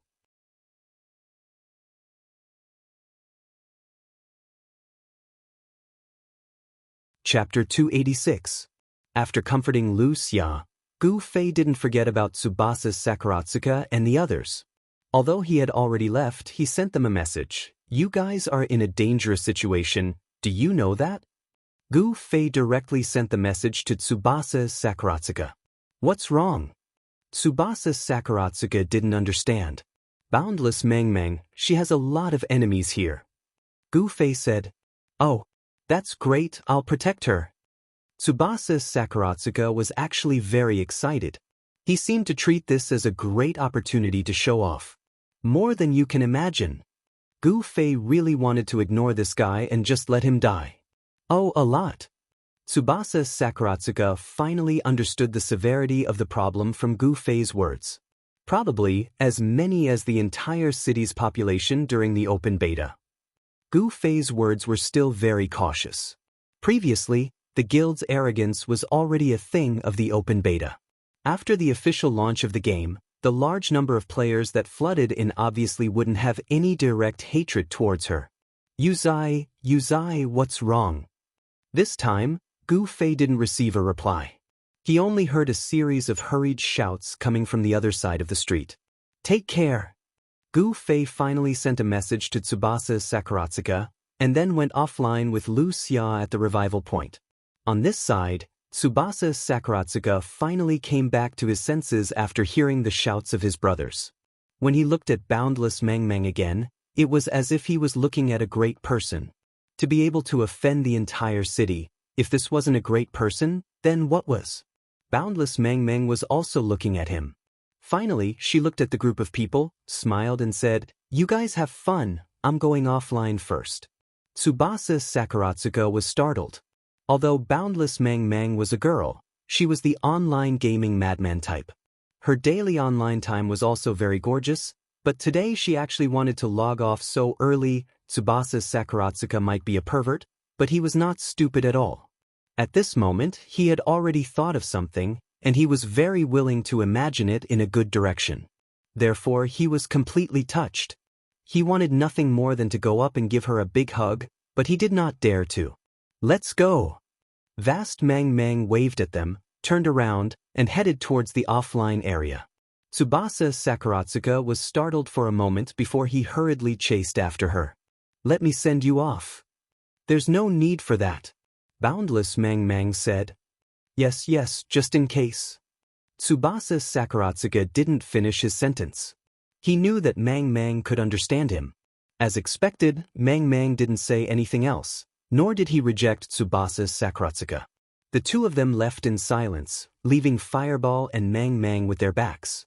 Prioritizing a lover over a friend. "Tsubasa, you're really a role model for our generation." Everyone sighed. Damn, why is it that Tsubasa is so perverted, yet he can pick up girls? I'm so handsome, yet no one appreciates me? There were also some who felt indignant. Work hard, it's rare to come to a new place. Hurry up and start your business. What business? Everyone here has their faces covered. We can't even tell if they're beautiful or not. Sigh, that's a problem. The group of people were momentarily disappointed. Speaking of which, we're only staying here for a day. Why do we have to be so detailed? We can just play around. Someone suggested. Yes, that makes sense. The others agreed. There's a target up ahead. One of them immediately shouted and pointed. On the opposite side of the street, 3 girls with their faces covered gracefully walked by. The group of people saluted them with their gazes and commented, "Since we can't see their faces, we should pay more attention to their figures. These 3 are not bad. Then why aren't we making a move? Hurry!" The group of people quickly began their hunting and teasing operation. The next day, Gu Fei went online rather early. It was rare for him to come to Moonlit Night City, so Gu Fei felt that he shouldn't waste it. In a main city where PvP was rampant, the popularity of the wanted quest market was foreseeable. What was even more adorable was that the players in Moonlit Night City might have average equipment, but their PvP skills were much better than the average players. Gu Fei was full of joy and was about to rush to the wanted quest office when a message came through. Gu Fei opened it and saw that it was Fireball. "Brother Drunk, hurry and save me." These few words made Gu Fei feel Fireball's hoarse voice. Moreover, Gu Fei had already somewhat foreseen this situation. He hurriedly replied, "What's wrong? Are you being chased?" "How do you know?" Fireball was surprised. Gu Fei had miraculously challenged his knowledge again and again. "Didn't I already warn Tsubasa? Why didn't you guys pay attention?" Gu Fei said. Fireball, who was already being chased, obviously understood the whole story. At this time, he cried, "I already went offline, but I was blocked." Last night, Tsubasa Sakuratsuka accompanied Boundless Mang to go offline at the resurrection point. However, Boundless Mang was too famous and had long since been targeted by others. Just as they were about to reach the resurrection point, the other side gathered people and blocked the two of them. Boundless Mang had left Moonlit Night City for a while now, so the players' hatred towards her wasn't that strong. However, a few days ago, Yun Zhongmu and his group went to Cloud City to attend Gu Fei's meet and greet. They met Silvermoon and wanted to take advantage of the situation. In the end, they fell right into the trap that Silvermoon had set for Child Elite Group and were killed. Yun Zhongmu was now considered an overlord and hadn't suffered such a loss in a long time. This old hatred naturally became fresh and spicy. Fortunately, he was busy participating in the tournament, so this matter was put on hold for now. Now that the tournament was over, this matter was put on the agenda. Silvermoon couldn't survive in Moonlit Night City and ran to Cloud City to develop. As for Yun Jongmu's friends, Unsmiler and the others who were originally in Cloud City, because they weren't doing well in Cloud City, they ran to Moonlit Night City to join Yun Jongmu. If Yun Jongmu had some understanding of Cloud City in the past, then he knew nothing now. He had no idea how Silvermoon's development in Cloud City was or how much strength she had. From the contact that day, it seemed that she had some manpower.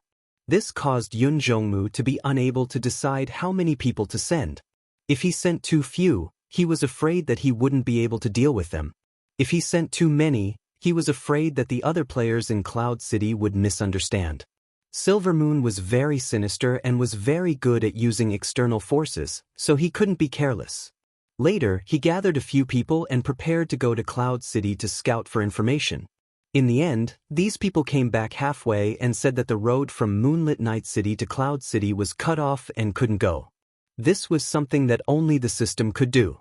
Yun Jongmu didn't know what this was about, so his plan against Silvermoon could only be put on hold for now. These few days, he was also busy researching the quests that their guild received during the tournament. However, someone claimed to have seen Boundless Mang return to Moonlit Night City, so the pursuit began again. When Gu Fei came online, Tsubasa Sakuratsuka, Boundless Mang, and Fireball had already been on the run for an entire night and day. Fortunately, Boundless Mang had accumulated a lot of experience when she was a street rat in Moonlit Night City. She was very experienced in escaping through the streets and alleys. With Tsubasa Sakuratsuka and a bunch of trap experts in the team, they managed to drag it out until now. Unfortunately, all the respawn points and city gates in the city were already occupied by the other side. The players who passed by were even asked to take off their masks for inspection. With the power of Yun Jongmu of the 10 Guild Alliance, no players dared to resist. Moreover, Boundless Mang wasn't a popular character here. As soon as they said that they were here to capture her, the players were very cooperative. If this doesn't work, we'll have to forcefully log off. I'm so tired. Fireball messaged Gu Fei. Where are they now? Gu Fei asked. Fireball reported the coordinates. Brother Drunk, we're counting on you. Help us kill a way out. Gu Fei only laughed. He tidied up his equipment and copied the style of the players in Moonlit Night City. He took out a cloth to cover his face and ran towards the coordinates Fireball gave him. Let me know if you're changing locations. Gu Fei messaged Fireball. Fireball didn't have time to reply because they were once again exchanging fire with the enemy. Fireball's Great Hunt mercenary group was completely based on their guild. It was similar to the relationship between the 4 Seas mercenary group and Reigning the 4 Seas. Currently, the mercenary group was level 2 with a total of 40 people. All of them had come to participate in this mission, but after a day of being chased, blocked, and killed, there were only 18 people left. The other 22 had died heroically and returned to the resurrection point, calmly logging off to sleep. Let's go! Boundless Mang led the way. The traps had already been set up behind them. Tsubasa Sakuratsuka looked at Fireball in confusion. I'm so curious. 22 people have died. Why isn't it your turn yet? If it was just Sakurazuka Tsukasa and his group of archers, it might not be difficult for them to escape. However, because of the vast expanse of grass and the 2 unusual creatures, the Fireball, their speed was slowed down. They could only rely on the traps to make up for it. Along the way, they heard countless screams of their opponents stepping on traps. Tsubasa Sakuratsuka and the others realized that it wasn't difficult to use traps against this group of people. It seemed like the straightforward style of Moonlit City had caused the players here to dislike passive attacks like traps. There weren't many people who practiced it, so naturally, they didn't come into contact with traps in PvP. Many people hadn't even seen traps before. That idiot Hakubaruoyu had once foolishly placed a trap on a bluestone slab. In the end, it was stepped on by someone. This made Tsubasa Sakuratsuka very confused. Not good. Boundless Mang, who was leading the way, suddenly shouted. Why is there no way out? Boundless Mang looked around. The direction she and the others were rushing towards was a dead end. We used to be able to leave this place. Did they change it? Or did I remember wrongly? Boundless Mang had been away from Moonlit City for a long time, so she was a little unsure of herself. Damn it, we can only fight it out now. Tsubasa Sakuratsuka led the group back in a very imposing manner. There were traps at the intersection ahead. The enemies were chasing them from 2 directions. They had no way out. Brother Zure, we're at XXXX. There's no way out. Fireball replied to Gu Fei's message regretfully. What a coincidence, I'm just passing by. Gu Fei replied. Butterfly Knot. It's not easy to come to Moonlit City. My thoughts are surprisingly similar to Comrade Gu Fei's.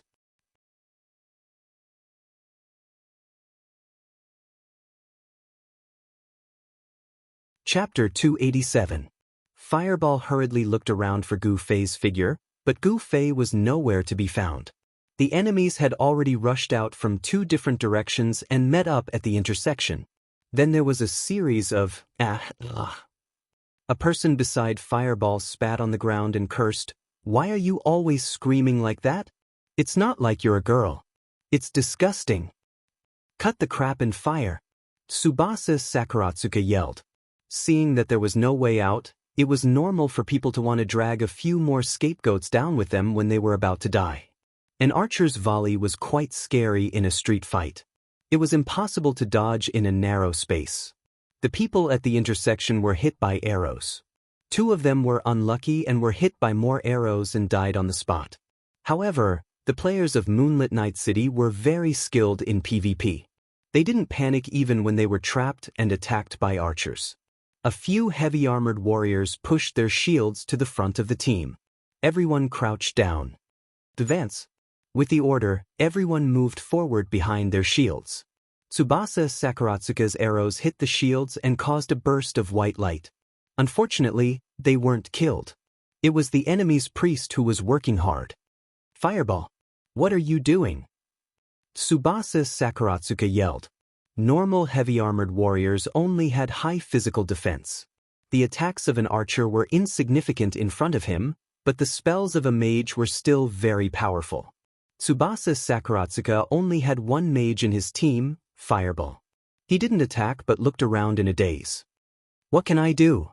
Fireball smiled bitterly and raised his staff to cast 1,000 layers of flames. As expected, the enemy didn't care about a mage's spells at all. The priest continued to work hard and the team pushed forward. Focus fire, the one on the left. Tsubasa Sakuratsuka waved his hand. In fact, even if they were able to instantly kill them with a volley of arrows, it wouldn't be of any use. The enemy troops had already squeezed into the streets. Sending the heavy soldiers to the front was just to reduce the number of casualties on their side. Even if they were to charge forward with their butts bare, they would be able to drown Sakurazuka and the rest. Forget it, died. I'm so sleepy, I'm going to log off and sleep, someone said as he stretched. He was too lazy to shoot any more arrows. Useless. Sakurazuka Tsutomo looked at him with disdain. Fireball threw 2 more spells, but the results were the same as if he hadn't thrown any. Seeing that the enemy was getting closer and closer, he looked up at the sky and sighed.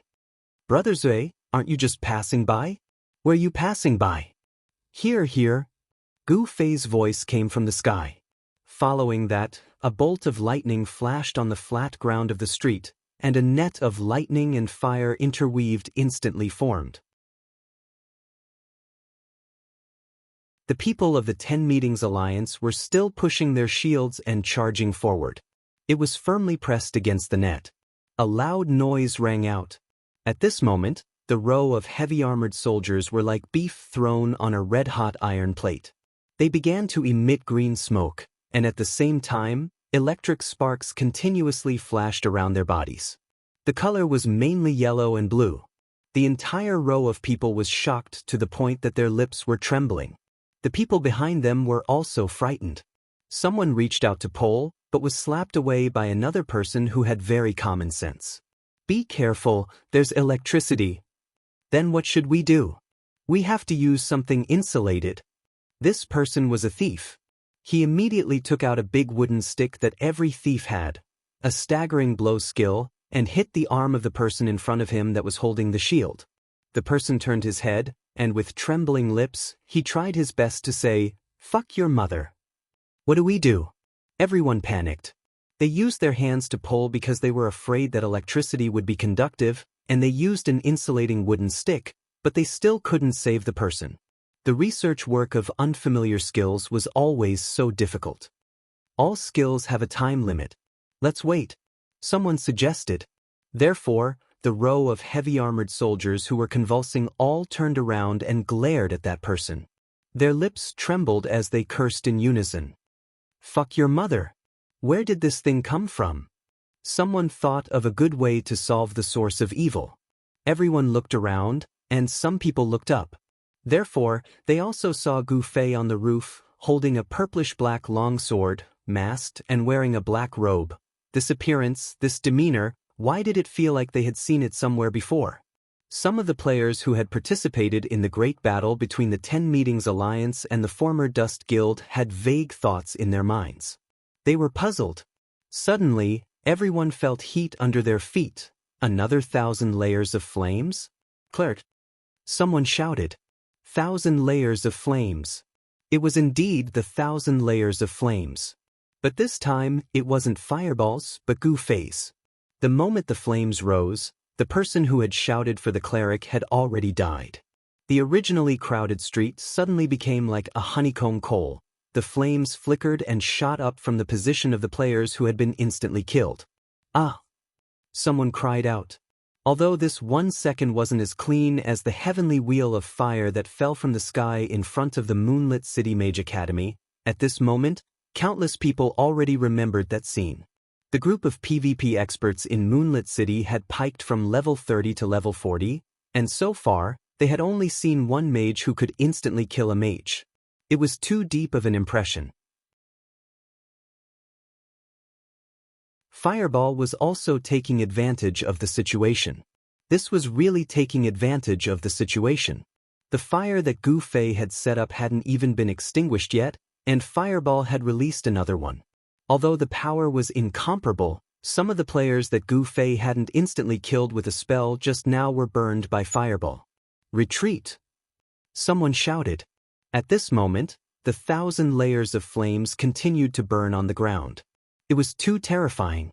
Everyone retreated, and the row of heavily armored warriors were pitifully left behind, continuing to stick to the wall of electricity and convulse. Gu Fei looked at the time. The wall of electricity lasted for 20 seconds, and these guys still had to draw for another 6 seconds. But speaking of which, Gu Fei remembered that when he first tried this skill on the streets of Cloud City, there were also players who reached out to touch it, but their fingers were immediately retracted after being electrocuted. He didn't see any of them being sucked in, so why were these guys? Is it because the area of contact is larger? Gu Fei analyzed. These guys had directly stuck their shields on it, so the area of contact was quite large. But this wall of electricity didn't seem to do much damage. After being electrocuted for so long, no one seemed to have died. Gu Fei sighed, and at the same time, he saw his mana starting to automatically recover, just like yesterday when he fought against the Suatu army. Looking down at the street below, as expected, the vast Mang Mang was raising his staff and casting a spell at him. The 10 Guild Alliance had already retreated outside of the range of the 1,000 layers of flames. The priests were frantically trying to save the injured, while the mages and archers began to attack Gu Fei on the roof. On the roof, Gu Fei ran with large strides, dodging the chain fireballs, picking off the homing arrows, and then lightly lifting his finger, he disappeared with a whoosh. These Moonlit Night City players naturally didn't know that Gu Fei had mastered the instant movement skill. Seeing him disappear into thin air, they were all stunned. But at this time, Gu Fei had already appeared beside them. The group of people were still looking up at the roof at a 45-degree angle. Gu Fei had already spread out his dual flame flash, and another circle of people disappeared. At this time, the wall of electricity finally ended, and the row of heavy warriors stopped convulsing, finally returning to peace. The few of them let out a long sigh and wanted to hug each other and cry. Tsubasa Sakuratsuka saw that the wall of electricity had disappeared, But these guys were still not dead. He hurriedly called for everyone to launch a fierce attack. These people were indeed very badly electrocuted, but after all, they were still people with rich battle experience. At this time, they discovered that they weren't far from the opponents, and the opponents were all archers. As long as they got close, even though they were only heavy warriors, they could still take care of them. With this thought, the few of them very tacitly raised their shields in front of them, but this time, they didn't need to protect anyone behind them. The few of them bent down together, and were about to use charge to directly kill their way into the enemy's formation. In the end, the row of people stuck out their butts, but no one rushed out. The few of them were at a loss, and when they saw the situation, they all cursed, "Fuck, they're numb." Arrows fell like rain, landing on the shields with clanging sounds. Fireballs flaunted their might as they cast spells. At this time, the few of them didn't have the support of a priest, and they couldn't use charge to advance at high speed. They really didn't dare to push forward, and hurriedly turned around and retreated. Just as they retreated a few steps, they suddenly heard a crackling sound behind them. The few of them turned around to look, and couldn't help but start to tremble. Another wall of electricity was erected behind them again. Following that, they saw Gu Fei, who was killing everyone in their formation, suddenly disappear. The few of them didn't even have time to react, and the scorching flames had already poured over their bodies. Gu Fei flew behind them and used a dual flame flash. No matter how heavy a warrior was, there was still a limit to their health. These people had endured so many disasters until now, and had long since been unable to bear the burden. In the end, they were met with a valiant attack like Gu Fei, and finally, they heroically sacrificed themselves with tears in their eyes. "Are you guys all right?" Gu Fei killed these guys, and turned around to ask Tsubasa Sakuratsuka and the others. "We're fine, these guys can't do anything to us." Tsubasa Sakuratsuka was full of himself, and let down Gu Fei's good intentions of coming to save them. "Brother Zue, they seem to be retreating, hurry up and retract your spell." Fireball said. The opponents were indeed retreating. Gu Fei shook his head and said, "Let them retreat, I don't have any more power left." After saying that, he looked at the vast expanse. "This time, I don't seem to have recovered as much as yesterday." The vast expanse was also very helpless. You rushed too far ahead and exceeded the range of the skill. "Oh." Gu Fei was incomparably regretful and finally asked, "What skill is it?" "Mana sacrifice, I'll give you my mana to use." The vast expanse replied. Gu Fei responded again, and then carefully looked at the vast expanse. "You seem to be in a good mood?"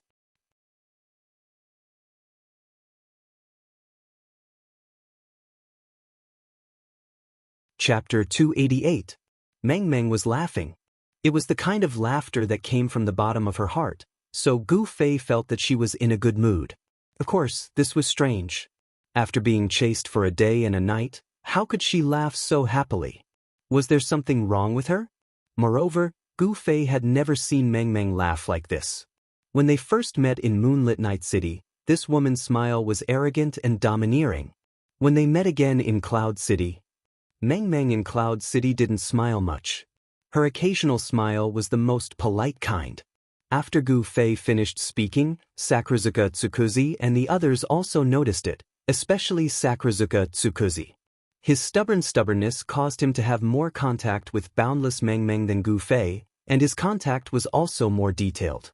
He could also see that boundless Meng Meng's smile today was very different from the past, and she had been smiling like this for a day and a night already. Tsubasa Sakuratsuka suddenly felt a bit scared and couldn't help but say, "Yeah, you've been smiling. What are you so happy about?" "Is that so? Did I smile?" Meng Meng said with a smile. Everyone was speechless. "Forget it, let's go," Gu Fei said. When the electric wall disappeared, the group of people hurriedly walked to the intersection. As a result, when they looked around, the Ten Society Alliance did not completely retreat because of this. It was just that because of the sudden appearance of a strange and troublesome enemy like Gu Fei, they temporarily stopped their previous active contact. They also knew that this was a dead end, so they firmly guarded the two ends. When they saw a group of people walk out, they immediately became fully alert. At the same time, a voice was constantly repeating in their guild channel, 27,149. 27149 is back. 10 Guild Alliance. This was the name that the players gave to their organization. Yun Zhongmu and his brothers had gathered too many people, so many that even the top guilds couldn't accommodate so many people. In reality, they originally came from different guilds, but because of the existence of the Pre-Dust Guild during the open beta, they were forced into the same trench. Now that the Pre-Dust Guild had been defeated by them, the revolutionary friendship between them hadn't been broken. They were still brothers, and each led their own guilds to continue to unite together, forming this 10-guild alliance. Although this wasn't guaranteed by the system, it was truly maintained by the friendship between people.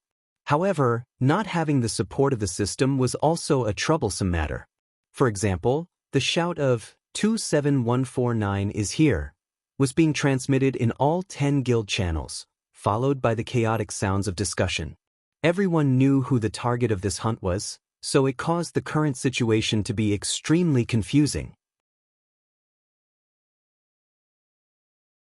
In the minds of all those who had memories of the past, 27149 was clearly a righteous man who helped them defeat the bygone Dust Guild and overthrow Silver Moon and the vast expanse's tyrannical rule. How did he abandon himself to stand on the opposing side after not seeing him for more than a month? This was simply too puzzling. As the chief leader of the 10 Societies Alliance, Yun Zhongmu didn't need to personally lead a team to kill a few dozen people. However, after knowing that 27149 was involved, Yun Zhongmu took it very seriously. With the strength of the 10 Guild Alliance, there was no need for them to treat a single player so differently, but 27149 was an exception. Didn't they see him being used as a spokesperson in the official promotional video? This caused a lot of discussion in the game, and they suspected that this person's valiance was due to some sort of hidden nepotism.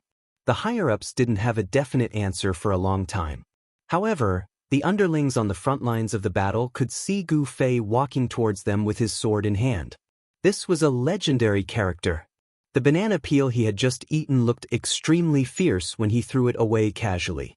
The players on the street couldn't help but take a step back. The player leading the team shouted in the channel, "Guild leader, what do we do?" After a short discussion between the leaders of the 10 guilds, the order was finally passed down. Confirm his identity. How do we confirm it? The players asked. The answer was very simple. The order was carried out quickly. The leader of the players looked at Gu Fei, who was walking towards them, and immediately asked after receiving the order, 27149? Qianli is drunk? This was the only player on the level leaderboard, but his name was being sung all over the game. Gu Fei didn't have any reason to avoid it, so he just nodded. Gu Fei's answer was quickly reported to the higher-ups. After a short discussion between the higher-ups, Gu Fei's sword was only 0.01 centimeters away from the leader. He calmly gave the order, retreat. After countless PvP battles, the players of the 10 Guild Alliance had long developed the trait of completely obeying orders in group battles. As soon as they heard the leader's order, they immediately turned around and left. "Hey, why are they leaving?" Gu Fei was anxious. Our boss said. The leader glanced at Gu Fei. "If it's you, then we have to give you face, so let's forget about it this time." Sigh. Gu Fei didn't know that he was so important, and he didn't know if it was too late to change his words, so he hurriedly said, "Actually, I'm not." The other side was startled and stopped. One moment he was, the next moment he wasn't. It was very confusing.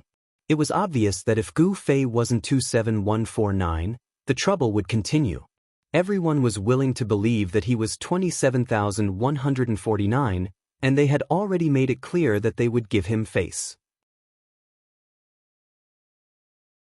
This was clearly something that could be taken advantage of, but he suddenly changed his words. It was really puzzling.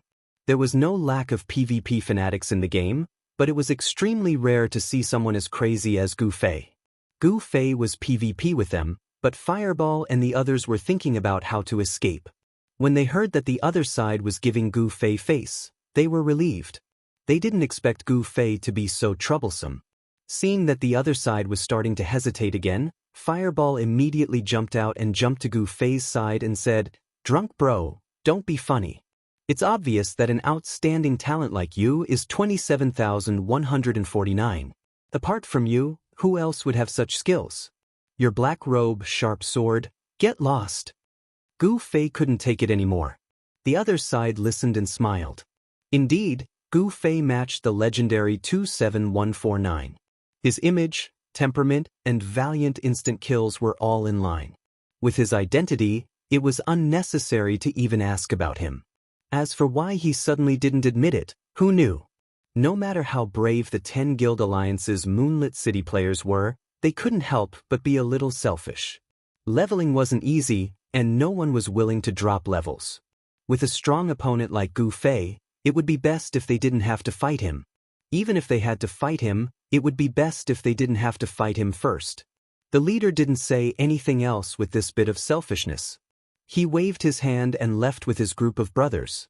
The players on the other end of the street seemed to have received orders from their superiors to lure people away.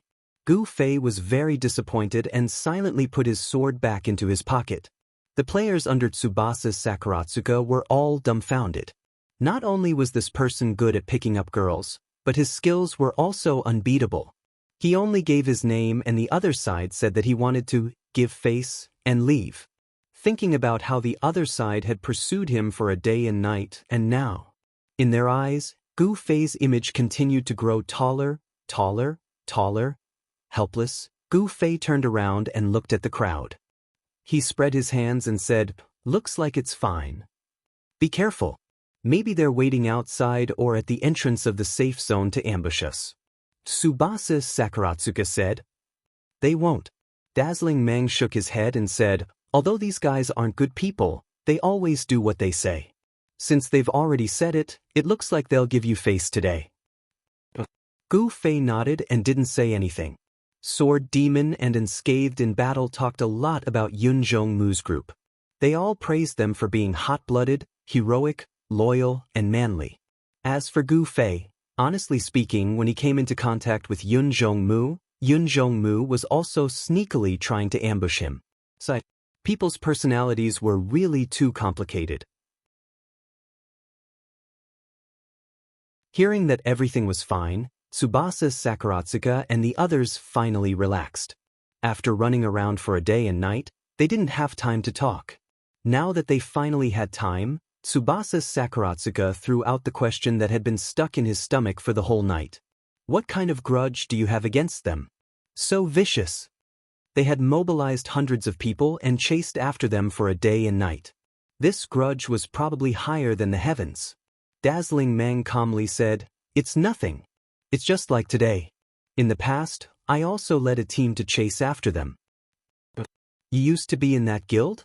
Tsubasa Sakuratsuka asked. The Moonlit Night City Guild War was currently the most intense conflict between players in the parallel world. It was quite famous, but for an outsider like Tsubasa Sakuratsuka, it had nothing to do with him. He only knew about this vague concept and didn't ask about the details. "A former guild?" Dazzling Mang bitterly smiled. Although he was looking at Tsubasa Sakuratsuka, his eyes began to blur. "Disaster is coming. Let's go our separate ways." "What?" Tsubasa Sakuratsuka didn't quite understand. But Gu Fei understood, and he also understood the meaning of Dazzling Mang's strange smile. "Companions?" Tsubasa Sakuratsuka, Fireball. These wretched fellows didn't have any hot-bloodedness. In the face of danger, they didn't have any impassioned emotions. They only worked together to deal with this sudden pursuit. It was like when they met a beautiful girl, they would definitely chase after her and try to woo her. Pursuit beautiful girl? To them, it was all just a farce. It was the spice of their game life. They were companions. Companions who found joy in the game together. You're tuning in to the Passion Pages YouTube channel. We're so grateful for your support, and don't forget to subscribe to join us on this incredible journey through captivating stories. Your generosity through donations truly makes a world of difference, as it's the primary source of revenue that allows me to expand and enhance this channel for you. Thank you from the bottom of my heart for being a part of this adventure.